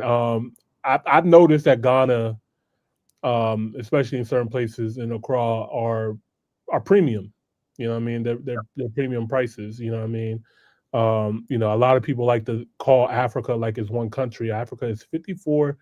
There's 54 countries within this continent, and there's different economies, different structures throughout all these different, you know, countries. But Ghana seemed like it hit the ground running when it came to some of these prices, where it's rivaling a lot of the prices on the West. I'm curious, like what do you think of this, man? Like, because I don't know, you know, what the income is like, you know, the average income is like in Ghana. I mean, I know there are wealthy Ghanaians. I know there's, you know, people wealthy all over West Africa who may come to Ghana as their home and stuff like that. So, you know, I don't want to like make it seem like, oh, all of, you know, the African people are poor, which it's not a fact. I mean, the wealthiest Black people in the world all are on the continent, Aliko Dangote and, you know, so on. But in this, is this like kind of insane for the city of Accra and the country of Ghana to, like, you know, have these price points? Well, yeah, as I said before, the average income is $75 per month, right? In Ghana, right? That's the average income of the Ghanaian citizen, right? So this is definitely not targeted at them. It is unrealistic for the average Ghanaian to be able to live in these places. Right. So this is targeting mostly foreign direct investment, people who have money, who come in and out of the country and are looking for luxury. That's who this is targeting. And I think they're anticipating and hoping that as they come, they'll spend money and boost the economy, et cetera, et cetera. Okay. But no, the average person can't live there. And with houses that cost this much, rent has to be exorbitant. And with that being the case, that means that the average Ghanaian no longer lives in Accra. You know, most people that you meet who are local Ghanaians, they live on the outskirts, right? They commute into Accra daily to go to work because they can't afford rent in Accra, because you have buildings like this, $700,000 for a 3-bedroom, $100,000 for small showers, you know, $1 million for houses built near the embassy. So yeah, I mean, the average individual for sure in Ghana cannot afford it. And this is part of the complaint that they have, is that these kinds of, and when you're in Accra, you'll notice that there are billboards upon billboards upon billboards of new housing developments being built at $89,000 and $100,000 for these housing developments, and they're all being built right in the center areas of Accra. and it just, you know, it increases the property value of all of the housing there, and so people have to live outside the city center. Got you. Yeah. I can see the frustration for sure. It makes a lot of sense. Yeah, and you talk to people, they'll tell you. You know, I mean, you talk to an Uber driver and they'll tell you like you're looking at all these billboards and they're like, yeah, this is the reason why I live, you know, 45 minutes outside of Accra. You know, and I guess, I mean, what is the end goal here? I mean, clearly, you know, they want a lot of foreign people to immigrate into Ghana. You know, my mindset is always like, you know, if I'm gonna come to the African continent, like I want to, you know, assimilate, build, and grow. You know what I mean? You know, not live in a bubble and not, you know, I don't know, man. Because I notice here too, like in America, like a lot of people are to themselves. You know what I mean? It's not so much about community and family, stuff like that. I know that's big on the African continent. It's community, family, and culture and stuff like that. This makes it seem like these people are like kind of standoffish. I don't know. I could be just assuming, but yeah. Yeah, I mean, look, I think that, you know, look, I think most people who are thinking about moving to Ghana and they have the cash and they just want to live in a luxury place. I mean, I don't attribute ignorance to malice, right? They don't know, I don't think, many of them, what this can be doing and what it's causing. I think they're just living their lives.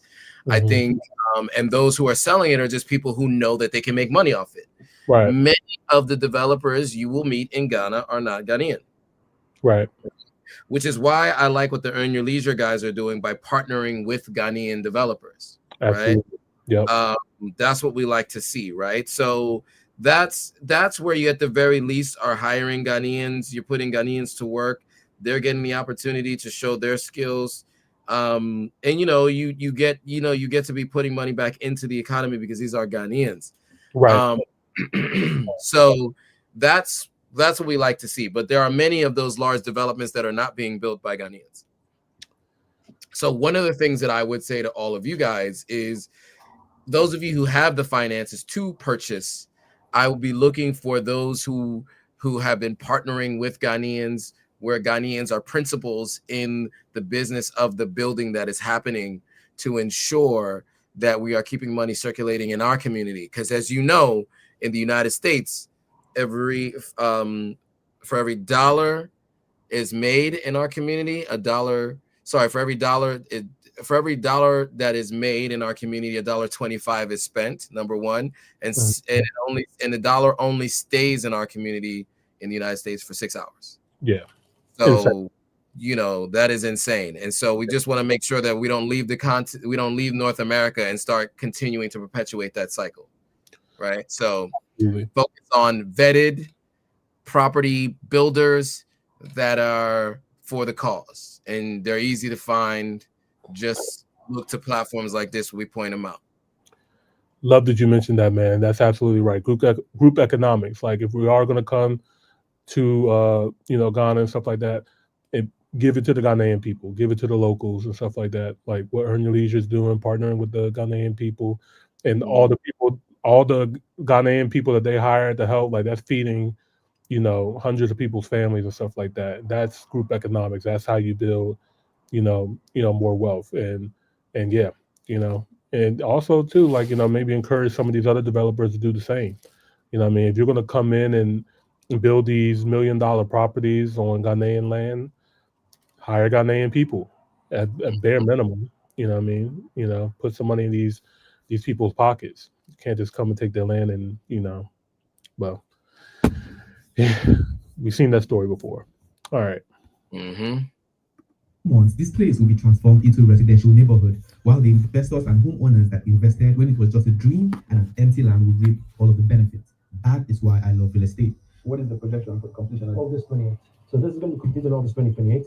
And I'm sure you know the location, right? Yes. We can give you a pin location right now and it can be shown on the screen. But this is right next to Jubilee House. House, If you don't know what we mean by Jubilee House in Ghana, Jubilee House is like the White House. Presidential. Exactly. Right? So you're living right next to the president. It is great to see Val Real Estate in Ghana is clearly targeting high-income individuals, both locally and in the diaspora, with premium housing offerings that emphasizes sophistication and convenience, but also have a mix of affordable projects, all in the prime location, with a track record, of course, that can back it up. I'll leave their contacts in the description section of this video. Reach out to them and tell them I sent you. Thank you for watching, and I will see you in the next upload. That's that good affiliate right there. I said that's that good affiliate marketing going on right there. Oh yeah, oh yeah. Tell them that I sent you. yeah. Shout out to Steven, man. Really well done video. Short, straight to the point. I liked it. I do enjoy seeing different images on African countries showing this kind of luxury as well too, because just for so long, we just were fed the opposite. What I mean, not to say the opposite doesn't exist, right? Like, yes, there's poverty and stuff like that for sure, but I am exhausted and tired of seeing only poor Africa. What I mean? And so originally when we started looking at videos like this and showing this to our audience, just to let them know, like, hey, this does exist over there. Like, what I mean? And I think it's a very important thing to show, because there's still people, guys, like, it surprises my audience every single time I say this. There are still Americans who think that all of Africa is huts and lions and desert and jungle. That's literally all they think it is. They don't think they speak English. They don't think they have Wi-Fi or computers or cars. These people are super ignorant, right? But also they just were never shown, never taught. There was no vision there. But I think as the world is growing and evolving and becoming closer with the internet, like, right, me and Joe are both doing this show right now, streaming, so the whole world can actually see it in real time. Trying to just contribute to just being inspired by and seeing it, like, oh, this is actually that. Oh, well, let me see the music, the culture, what Kwame and Alvin did with Afrofuture, and just bringing these African artists, Afrobeats taking over, Alma Piano taking over on a global stage, like, just bringing more people into looking into Africa in a different way. So I do appreciate videos like this, but also want to be careful of not excluding the locals, and having them being misplaced either is also a very important topic that we need to keep in mind as well too, and make sure that we're moving with intention as Black people in the diaspora, that we're going to go over and support our brothers and sisters, not push them out. Yes, 100%. I mean, you said it all. I mean, that's the main thing is, and I said it a couple times throughout this, just it needs to be with our people. Let's keep it in our community, right? So don't go to Africa to continue spending outside the community. Right. That's what it is right there. You need to have a course, man. Like, before you move to Africa, this is what you need to know. This is what you need to do.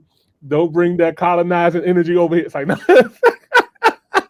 Course is coming for Ghana. Course is coming. Moving to Ghana course is coming. As I told you before, I'm working on it as we speak. So everybody be prepared. I got some meetings coming up this week. I got at least 15 lessons already done. So stay tuned, guys. That'll be launching in the near future. So you'll get all of this and more for how to move with pre-vetted people to work with, etc., etc. We got you. We got you. Don't worry. I don't just say this for nothing. There's a reason. There's a method to my badness, and we got solutions. So stay tuned. Right. Facts. All right, Joe, I'm gonna let you pick this one. I want to show you my guy Lord's channel. Okay. I know he's recently in Brazil right now. He's planning to go back to South Africa next month, but he's been to a lot of places on the African continent. He's been to Kenya, Tanzania, Ethiopia, South Africa, Tanzania. Let me see here, man. I'm trying to figure out which video I want to show you, man. I mean, I see what he's doing with the thumbnails. I mean, yeah. Like he's a genius marketer. he's really good at what he does. Thumbnail, that's for sure. Right.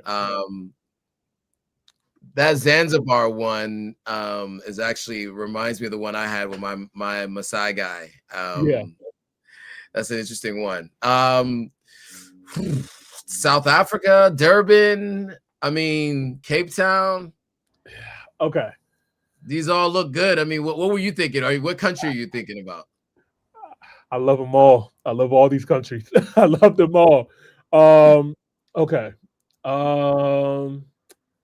Let's do.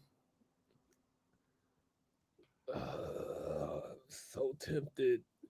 I love Kenya, but I love South Africa. Okay, this one's shorter too. Let's do South Africa.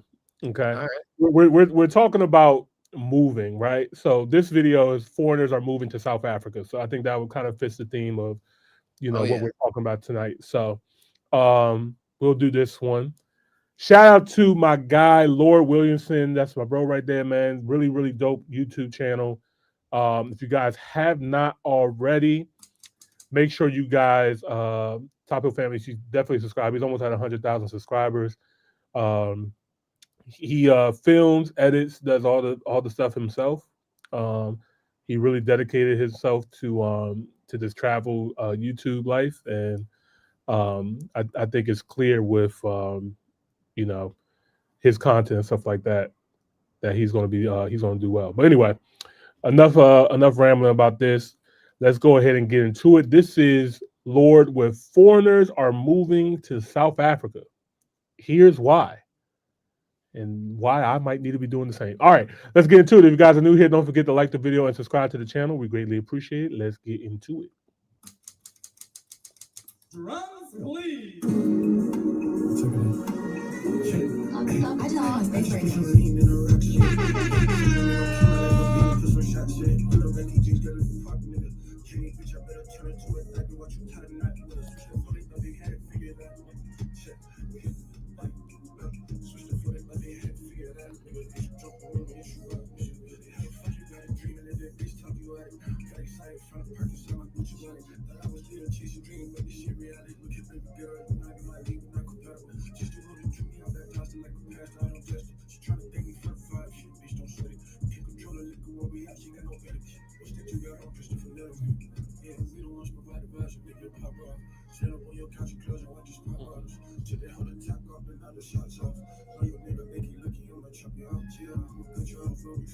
Good job, Lord. You're doing good.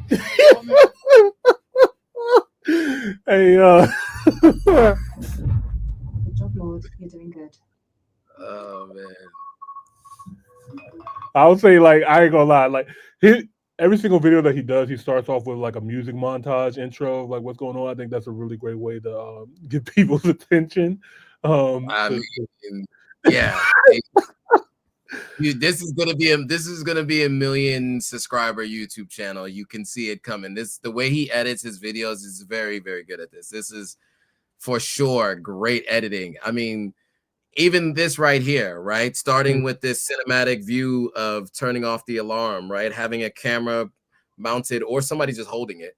But like this process here, this takes a lot of imagination to do, right? Like I've done like wake up vlogs, right? Where I wake up, I don't go that far as to like have the alarm and holding the camera and turning it up. Like, I mean, he's really thought this through, and you can see, I mean, this is why his channel is at the size that it is. And I definitely see this growing to being a giant channel for sure.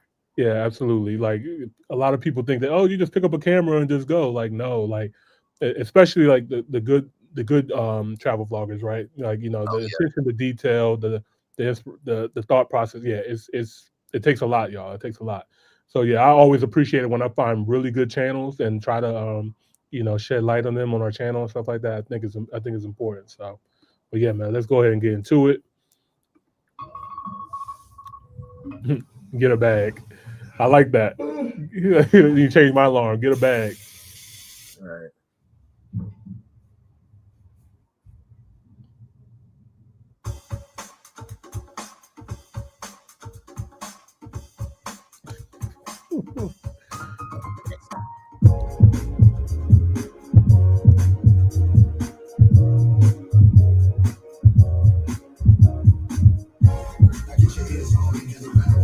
The fact that he thinks about where he puts the camera, his phone, right. or these different places, like in the closet where the shoes are, right? You know, by the speaker, on the desk, like, you know, over in the by the closet while he's opening the window. Like, he's thinking about angles and like where he's putting his camera. I'm thinking about all this, and I'm like, producer man, brain. Yep, I get it. Yeah, he thinks a lot about producing this stuff. This is, I mean, we haven't even gotten to the content. Sorry, guys. As somebody who shoots content, yeah, just knowing what that takes to do all of this, you have to have a mind for this. And this is what this is. He was born to do this. Yeah, facts. Like Facts. Some people just got it, and you know what I mean, and they do it. Yeah, for sure.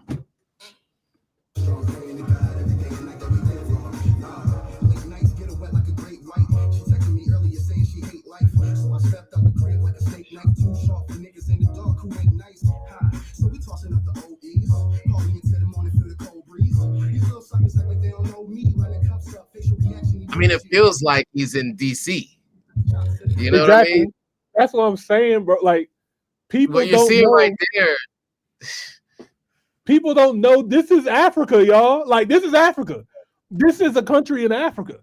Like, you know what I mean? So, like, yeah, it's like, you know, you feel like you're there, right? So it's like you see a lot of the. I know South Africa has, you know, a certain level of development and stuff like that, but this is dope. This is dope to see. I mean, he hasn't even said a word yet, but I've already thinking in my head like, oh yeah, I can see myself there, like, or have a life living like this there. You know what I mean? So this is dope. Going back to back. She said, Freddie Boom, why you act like that? Didn't get the memo, return it, the Mac is back. So grab the rap. She took one hit and don't pat it, ass attack, breathe. But that was that. My niggas took it to the kitchen, now it's back to cracks. This is a celebration for niggas who didn't make it. All right, ladies and gentlemen. I ain't gonna cap the lifestyle. I wish I could have set it up and showed you what I was doing because I was taking a nap. I was taking a nap. In South Africa is where it's at. We can have a Randolph. I ain't talking about Zach. Let me stop playing with me, dog. Bars of the vlog. I said I was taking a nap. South Africa is where it's at. We can have a Randolph. God. I ain't talking about Zach. Come on, man. I'm so nice. Can you see me? I know y'all like bars of the day. Go ahead and read the bars of the day, man. Let me know what you think. A lot of you guys are hating. I understand. You got hate in your blood. It's not your fault. It's genetics. We're going to go pick up Frank and we're going to work out on the beach. Usually I go to the gym, but when the scenery is like this in Cape Town, it's hard to stay indoors, man. So we're going to get a good workout in on the beach. We're going to head to Clifton, and it's going to be dope, man. Got to take care of your body. After that, we are going to head to Sea Point. It's a Sunday. On Saturdays and Sundays, Sea Point is one of the best places to be. It's just super lively, super vibrant, and we're going to grab some food. Then I got a special surprise for you guys, man. Shout out to you guys for showing love and supporting. Today, I should be hitting 50,000 followers, all right? By the time y'all see this, hopefully I'm at 51,000 followers, 52,000. By the time y'all see this, he should be at 100,000 subscribers, man. Shout out to Lord, man. Shout out, man. That's dope. Yeah, he dropped this 8 months ago. So he's actually going back to South Africa next month. Well, I mean, that just shows how fast you can grow when you put that much time, energy, and effort, and you know, his personality into it. I mean, he's talking about getting to 50,000 8 months ago. He's about to be at 100,000. That's, you know, double the growth. Yeah, more than double that growth in that time frame. I mean, shout out to him, man. It's entertaining for sure. Yeah, for sure, man. We just getting started, man. I ain't gonna lie. I've never seen this video from him before. I've seen a couple of his videos, but I have not seen this one yet. So this one is hilarious.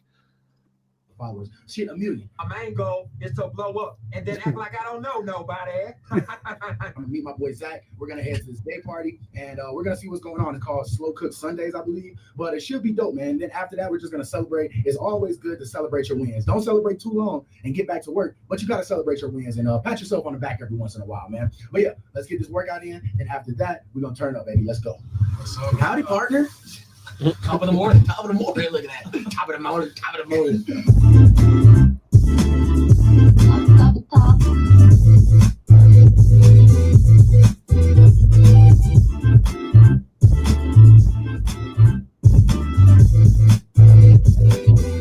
So crazy how it looks in Cape Town.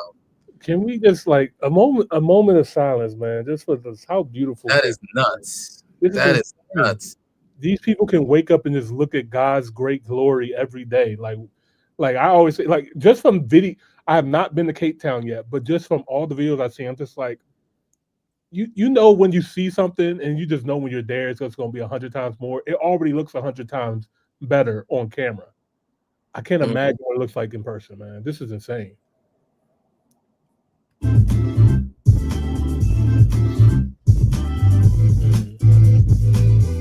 Hey, me and my boy Frankie are about to go to Biscuit upstairs.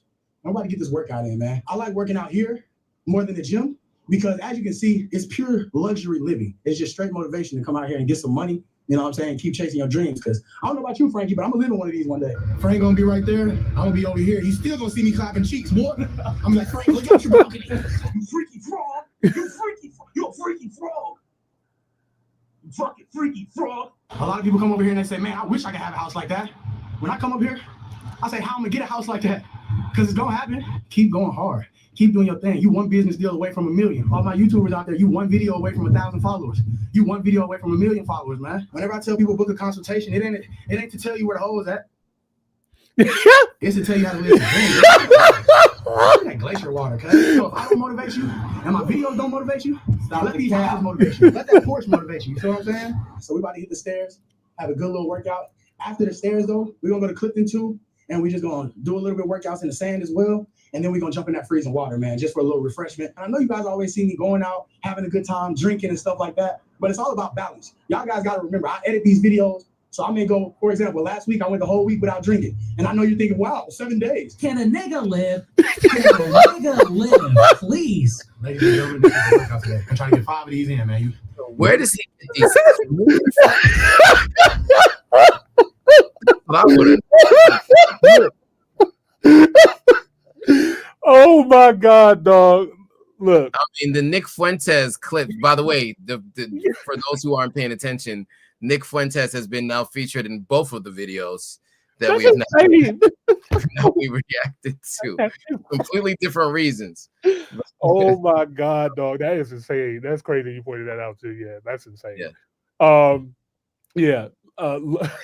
This is funny though. He is very entertaining. It's very funny. He's very comedic. Hilarious, dog. He's hilarious. But another thing too, and we haven't got to it yet. Like I said, I have not seen this video yet. He also is very informative as well too. Like he gives you a really good, details on the city or country that he's in. And like I said, this was 8 months ago, and I even seen his progression in some of his even newer videos as well too.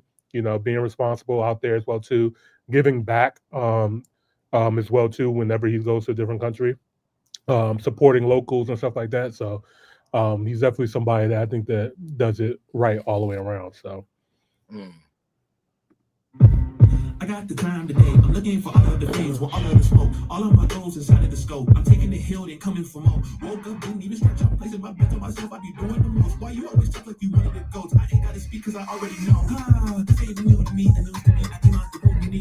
Shine bright like you to me. Of course, you don't want to fool with me. I got views to see and gets to use. I got everything you think and none to lose. And he can burn fast with his burden and yoke. It's like who's gonna hit the rules? You can't tell me anything. I mean anything.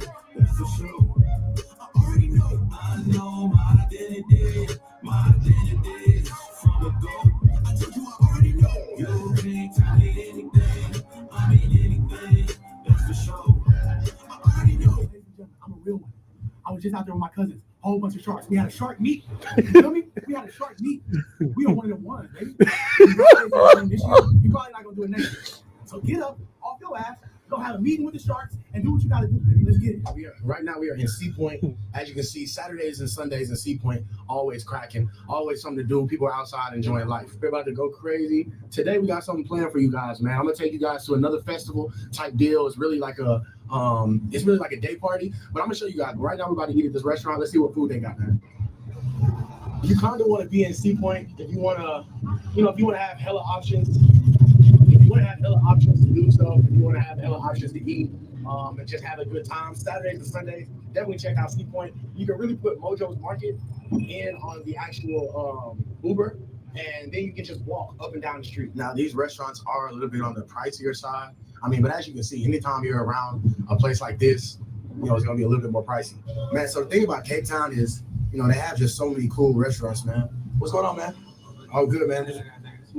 Yeah, man. It's better than a GoPro. Wow. What's up, man? Question, man. When do the girls get here? What time do the girls get here? 7, 8. 7, 8? Is it field? Yo, it's basically the side. This is the fancy side. Like they're usually to themselves in a group. Yeah. So it's hard for somebody to just walk up and be like, hey, girl. Okay, cool. Okay, all right, my boy. Hey, I fuck with it, man. What's your name, bro? Jordan. My name is Jared. Nice to meet you, bro. Nice to meet you, man. I'm telling you, man, the people in Cape Town are just absolutely amazing. The energy here is just like they're proud to be here. I can hide the rest of that? No, that's all shit. Hey, fellas, if you want to impress Bae, take her here, man. She gonna like this little cute shit, bro. Excuse me.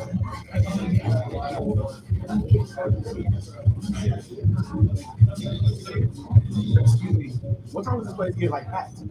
All right, so this place is good at 8 o'clock until 11 o'clock. So y'all make sure y'all come to hurry. Okay, hurry out. You have to make it fancy. Hurry out.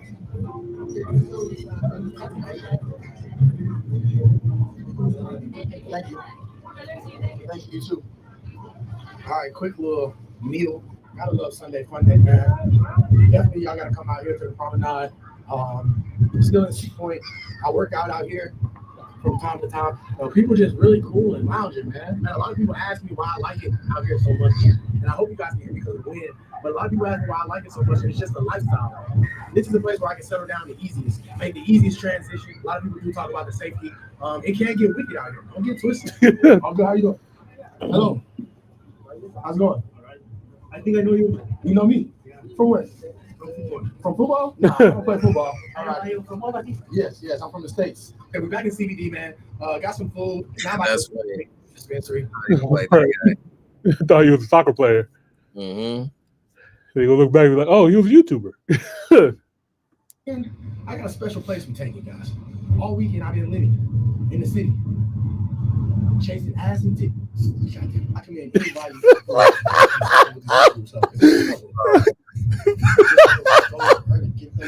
Shorts on. Jesus Christ, she's dragging them along. It makes you want to ask, is that your ass or your mama have reindeer? Come on, right? I can't tell you nothing. Whenever you walk in these sketchy areas, walk like you own this motherfucker. What's up, Jack? Yes, sir. I can't call it baby boy. I put some money in my pocket, you did? Yeah, you better walk like you really own some shit, bro. But when that energy change and you in the city, you don't know nothing, nobody can, like really put that shit on, like what's happening? We can get down. If a nigga want to get down, we can get down, nigga. That's our mamas, nigga. Dead homies. Feel me? Nigga, the fuck? How you doing, Miss Johnson? You see, the energy can change. You go by old lady, help the old lady out. But anyways, man, enough of the talking. As you can see, I'm fully loaded. But like Herbie, bars. Ugh, that was off the tippy top too. I bought some tickets to a party called Slow Cook Sundays. They only do it every once in a while, man. Y'all make sure y'all check their Instagram out. You don't know what Slow Cook Sundays is, man? Don't worry, because neither do I. But I always look up stuff. I look up events whenever I go to another country, whenever I go to another city. I look and see what's going on. I tap in with a lot of people, especially that I've been here. So I want to say that people recommended me to check this out. But this is like a day party. I definitely think it's going to be a lit time. My boy Zach is going to come through, man. He's from the States. And I'm kind of excited, man, because I'm about 50 followers or subscribers away from 50,000. So hopefully I can hit 50,000 to pay for these shots that I'm about to get if I hit this 50,000. But yeah, man, let's get some work done, all right? Yeah, that's embarrassing.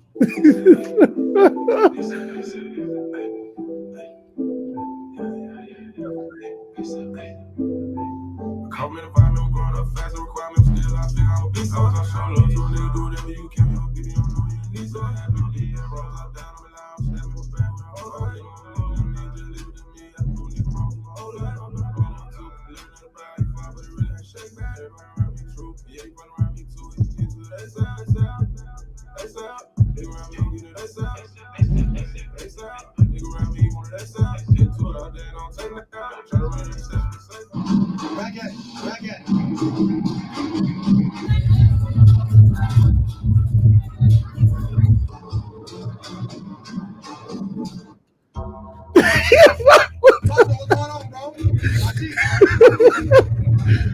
Look, we found the melanin party, man. It was like I was like, where are our people at? He found them. He found them.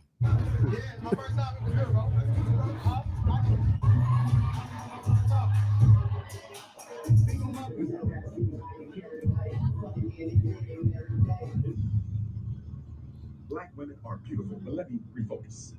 Black women are beautiful, but let me refocus.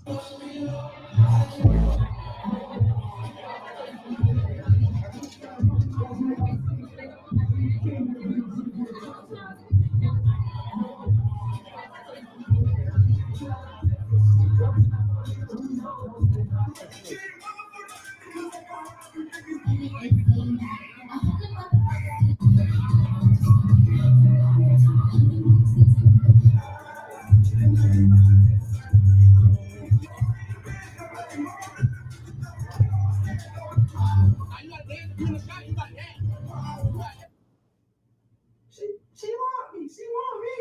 She want me.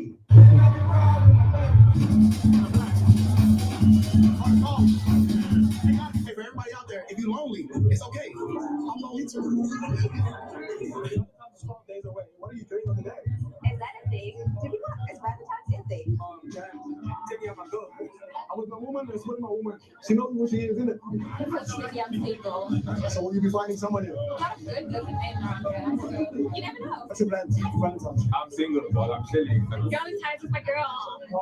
I'm not doing a goddamn thing. You probably go to a bar, watch a notebook, go to a bar, cry myself to sleep. Yeah, it's another day. That's another day. No reason to be sad, man.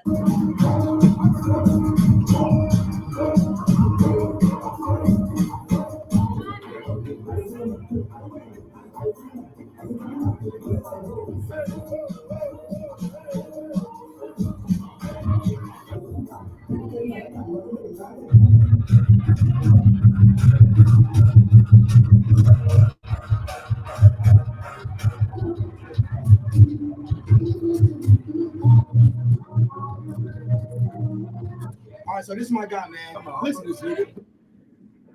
Well, pardon me, young man. Excuse the shit out of my goddamn French, but did you just threaten me? How you feel about that time? Hey, listen. I'm one of the ones where I left America in 2017. Jesus crazy. Then they hit me up. Where you at? He said, where you at? Listen, Cape Town, the best fucking town, city. Like, listen, culture, it's like, all right, I'm gonna say it's like little USA. But everything crazy. But what's the last site that had your money? It's your brother. Get your money. But not crazy, Brad. Like you just gotta have it. Okay, what it is like housing, taxing, tax. But everything else. Follow me on Instagram, Zach Wow, WAO. DACH, WAO. I got you.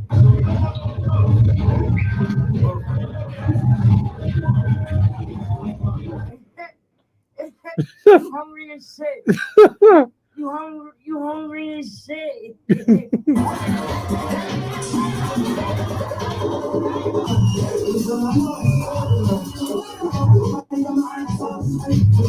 look pretty good, they're real. They built for speed or for comfort. But you do motorboat? You play the motorboat? You Lord, I can't condone it. How did we get this on YouTube? This is like Lo siento, everybody. This is not family friendly, ladies and gentlemen. There's somebody's family in there, though, Joe. There's somebody's family in this. Like, no. For sure. Yeah, I got nothing for that. I'll leave that alone. You hungry? You hungry? You want some McDonald's? You want some McDonald's? Please. Yeah, I got you. But don't get no Big Mac or nothing, my nigga. Get you like a little McChicken. Where are you? Huh? Yeah, people from there. America. You know where you speaking, I can see. You can tell I'm from America. Yeah. Oh, yeah. I'm from America, man. You want something to eat? Please. Yeah, what you want? What you want to eat? Yeah, I can. Somebody got to put in the money. I do have some money. How much you need, bro? Any money you can give me. Hold on. You know what? You are the second one because you know someone who's fixing America first. He's the first. Oh, the first. You said you met somebody from America earlier? No, it was 2 years ago. He's DJ first year, right? Oh, DJ Fresh. Bentley. Oh, word. I ain't got no Bentley. He had to shit on me like that. Right? Oh my God. Let me see. I can see my face. Yeah, man. Say something. Talk. Oh Talk to the camera. my Talk God. to the world. To the world. Say hello, world. Something. Say something. Hi, my name is William. The way you speak in your slang of talking, yeah, you are from the country America because the first one was DJ Fresh. Yeah, he's from Chicago. Word. Shout out DJ Fresh. I meet him in Seaport. All right, I'm gonna tell DJ. I'm gonna get this to DJ Fresh in Chicago, and I'm gonna show him. You got anything to say to DJ Fresh? DJ Fresh is gonna see this. DJ Fresh is gonna see this, man. What do you want to say to DJ My Fresh? name William, and I'm still in Cape Town. All right, tell him shout out DJ Fresh. I'm still in Cape Town. Yes, I know you from there. Oh, I'm the first one to speak like that? Yes. Hey, man. In your language, I can hear you from America. Your way of speaking from America. Right. Do your thing, bro. Shout out to you, William. Good job, Lord. You're doing good. Hey, my man. Shout out my boy William, bro. Go get you something to eat, nigga. Go get you something to eat, man. Thanks, All right, man. Love you, William. Now you give me some now. I can keep the rest of my kids' school. Yeah, man, for sure. All right, man. Shout out to them, man. Hey, like, if I hear you, look at the ways because you only know this place. Nah, I know Kylie. I know everywhere, baby. Cape Flats, everything. I know where I'm from. Okay, nah, yeah. You from the jungle, boy. You a real one, boy. You a strong man. You a strong man. Stay smooth, baby. Nah, I'm saying, bless him. Hey, nah, these niggas look like they finna rob me. Now you got water in his hand. Hold on. I'm about to get on down. Niggas look like they was walking on the mist. Look. But yeah, man, shout out to my boy William, man. Shout out, man. Whenever y'all out in the country, I know a lot of people beg and shit like that. But William walked by. He looked sad. He wasn't saying shit. He just walked by. He didn't say shit to me at all. That's why I was like, yo, my man William, man. I fucks with you, dog. But yeah, waiting on this food right quick. About to give me some fries. And then take it in, man. I shouldn't be eating this, but fucking nigga. My face is getting clearer. You know what I'm saying? Just like my feet. All right. I mean, when he went around running around in the neighborhood, we get a chance to see what it looked like. And look, Cape Town is beautiful. They literally have the infrastructure and they have the amazing views. I mean, it looks incredible down there. I want to know how much it costs. I'm told a lot that a good amount of South Africa is affordable. So I'd love to see what that would look like cost wise. But man, great job editing. He's a comedian for sure. You could tell he's definitely a young guy, very passport bro style. Wait. I'm gonna give my brother some grace right now, man. I would not put the passport bro stamp on him. I'm not gonna do that. I ain't gonna do that, man. I think this video though, not to cut you off, man. This video was a lot more fun and I mean, look, if you want to know what the hot spots are, that video was for that. But you can see that there are other videos, obviously, where he obviously probably talks about the cost of living and other things too. But no, man, it was entertaining, man. This guy is really good at what he does, and like I said, you could see that it's coming out in the numbers. I'm definitely looking to go to South Africa at some point in time in the near future. So I'd love to be able to experience it for myself for sure. Because I'd love to be able to share that with you all. So that's definitely something that's on my list. Yeah. Likewise, man. South Africa has been on my mind and heart for some time now. As you guys know, I've been to 3 African countries so far, 14 countries total. I've been to Kenya, Tanzania, and Ghana. So I feel like I touched the West, I touched the East, I got to touch the South now. You know what I mean? So I'm definitely going to come and holler at South Africa. It's been flooding my timeline and stuff like that. So if you guys do have any suggestions and stuff like that in South Africa, please send them our way for sure.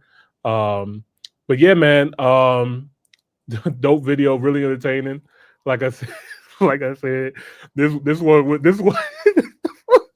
My bad, Joe. I don't know what your audience gonna be like. What did you just show? I just seen him, but this is supposed to be educational. I thought we were supposed to be bad. Like he has a lot of that content as well too, especially I think as he you know, has matured on the YouTube stage recently as well too. So like I said, it's cool to see his progression and as well on his channel. Entertainment, right? You're educational and entertaining at the same time. Yeah, I mean look, I think both of those two videos had very different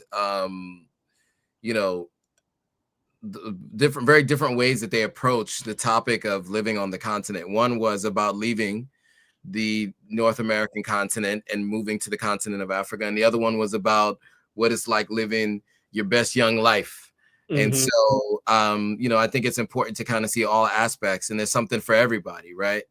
I'm definitely looking forward to, in the near future, finding a way to get to South Africa for sure. And I want to get to Kenya and want to get to Nigeria. These are all places I want to go. So I'm going to try my best to make that happen next year. And I would love to do content like this too. So shout out to him. And shout out to the first couple that worked together to build that really well-produced content. On that note, I think I got to call it, man. I got a long day tomorrow. For sure, my eyes are getting heavy. But yeah, I'm glad we got a chance to do this again. I'm always down to come back. Absolutely, man. Joe, thank you so much, man. I appreciate your time and everything, man. It's always fun having you on the live and collaborating together, man. So Top Hill, like I said, make sure you guys, if you haven't already, go over and check out the Authentic African channel. Subscribe, follow him as well too. They do amazing, great work over there. Their mission aligns with our mission as well too. And yeah, man, Joe's going to be, like I said, more regular. I don't even know if I want to call him a guest, man. Like he's going to be pulling up on our show a lot more frequently as well too, man. So yeah, man, I always enjoy to have you on here, man. Always happy to be here. And it's always a surprise to see what videos we're going to get. Right. I ain't gonna lie, I probably shocked you this today, man. It was shocking for sure. It was so dark. We went from here to here. You never know on Top Hill, man. For sure.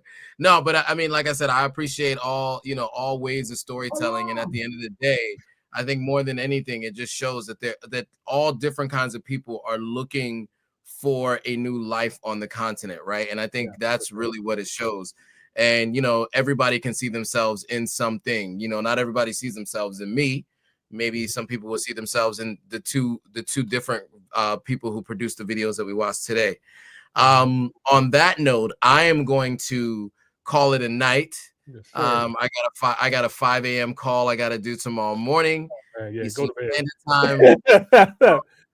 I need to get some sleep. So, but yeah, man, I appreciate you having me on again. And for those of you who don't know who I am and what I'm up to, check me out on my channel and see what we're talking about on Authentic African. I'd love to have you guys all there. So with that, I want to thank you guys all for staying tuned, and I will see you guys all in the next live stream. All right, man. Round of applause for Joe. Thank you so much, man. All right, Imani. I'll catch up with you later, man.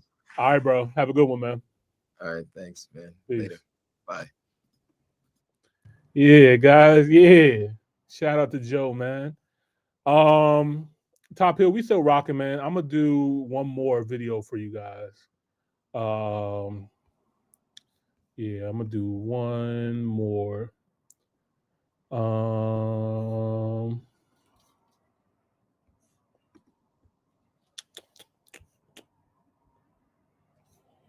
Let's see.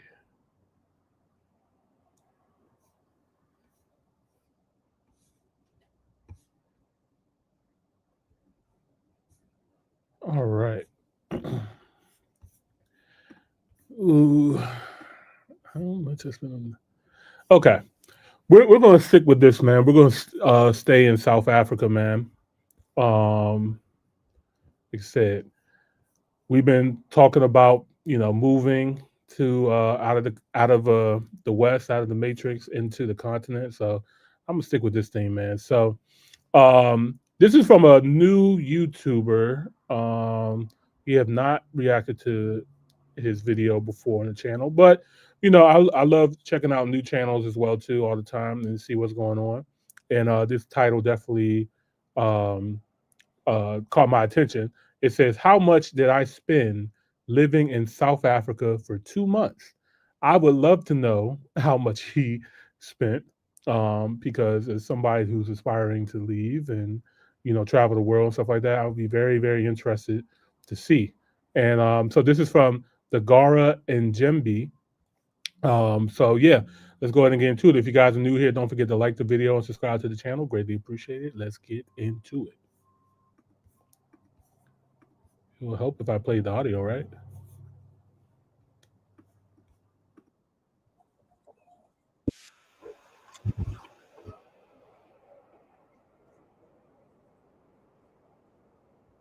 Mm.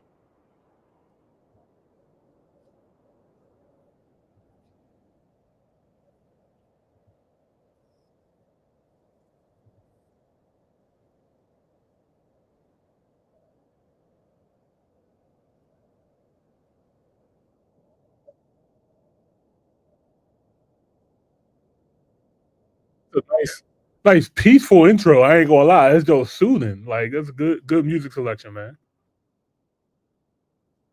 Just setting the tone.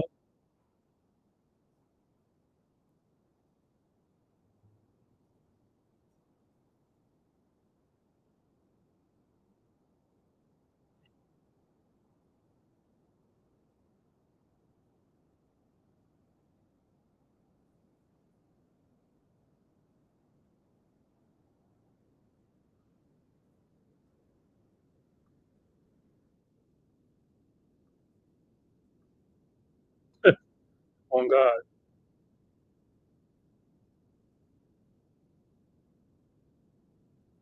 Mm.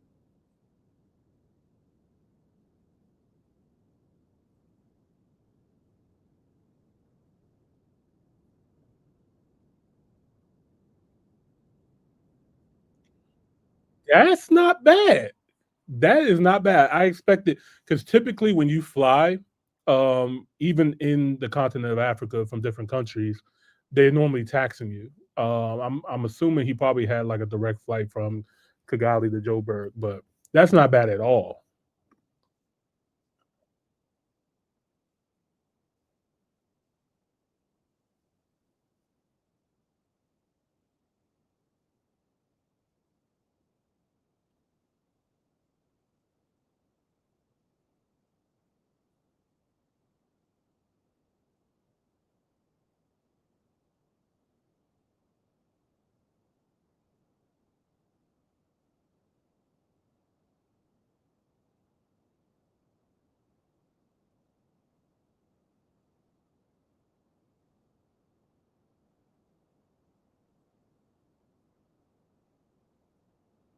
Huh?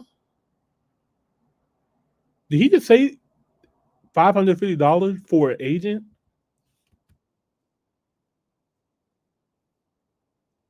What the hell?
Hold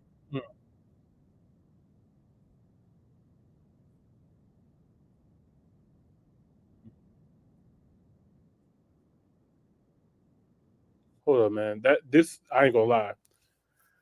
$70 a night for this one. This is a really nice apartment. I'm not gonna lie. I look at the windows, a lot of natural light, large room, large space, open. Yeah, I like this a lot. Like for a solo traveler, like this is definitely a vibe for sure.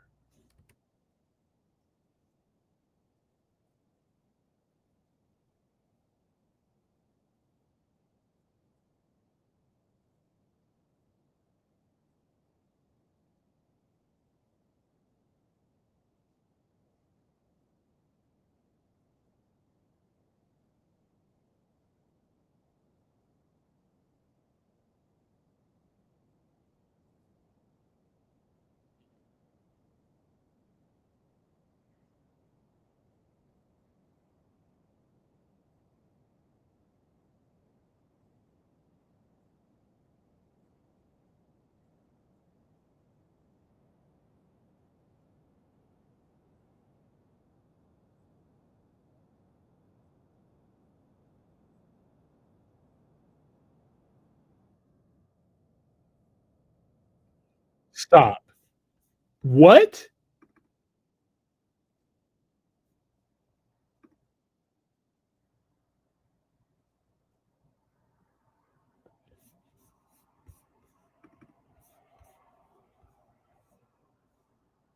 Ain't no way, y'all. That has to be wrong. $35 for a champagne sunset cruise?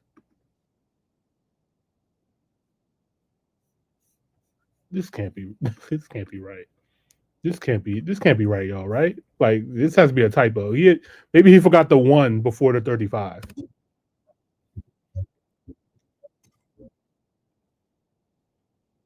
Or maybe he knew the boat driver.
Incredible.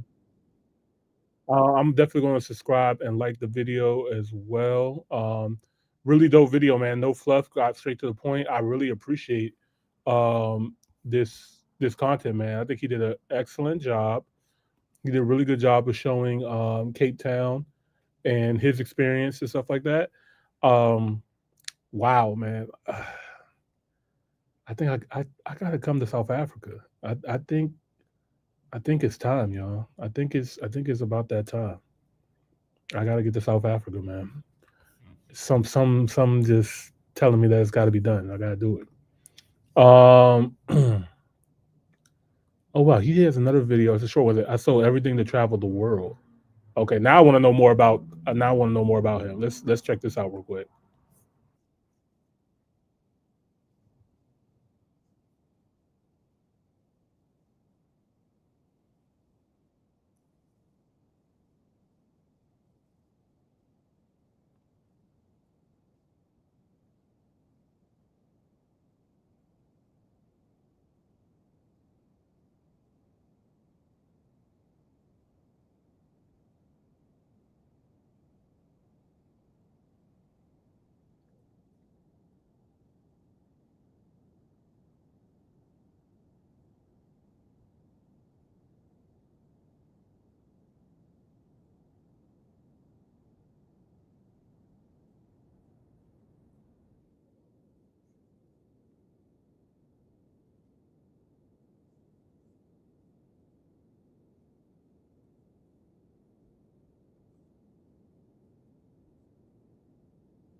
Oh my God.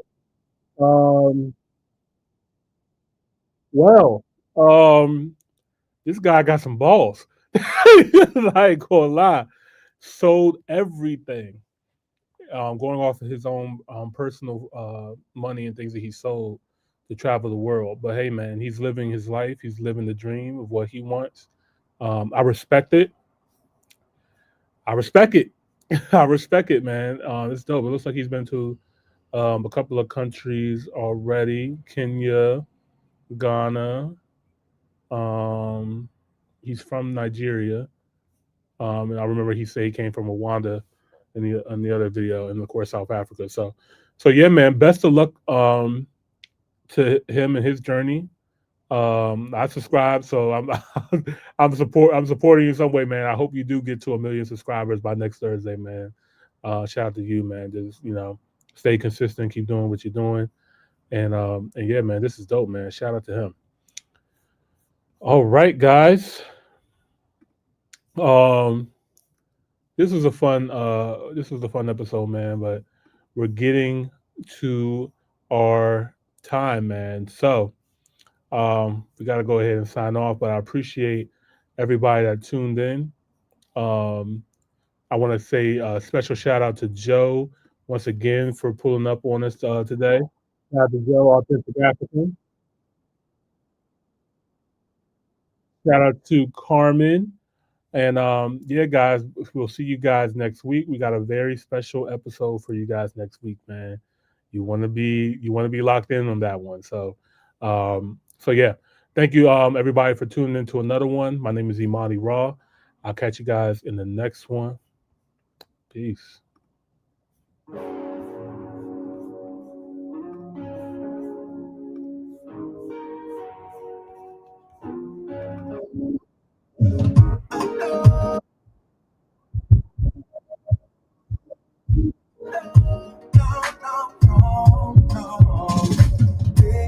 Can you keep a secret for a long, long time? When you awake or sleeping, say my name no time. I don't want to be my baby, oh, but I got my wife. I know you want to be my wife. So let me tell you something, girl, if you relax, and don't be tripping on the fingers of the back. Your friend, them in your ears, them a dread like that. Girl, I'm gonna listen on that. I know you like it when I hit it on the back. I know you like it when I spend them on the stack. I know how I can run over the road. You already know that I'm not your mother. I know you want to spend more time, spend more time. I know you want to spend more time. But hey, can you keep a secret for a long, long time? When you're awake or sleeping, say my name no time. I don't want to be more, baby, oh, but I got my wife. I know you want to be my wife. When I'm young, but that no means I'm enough.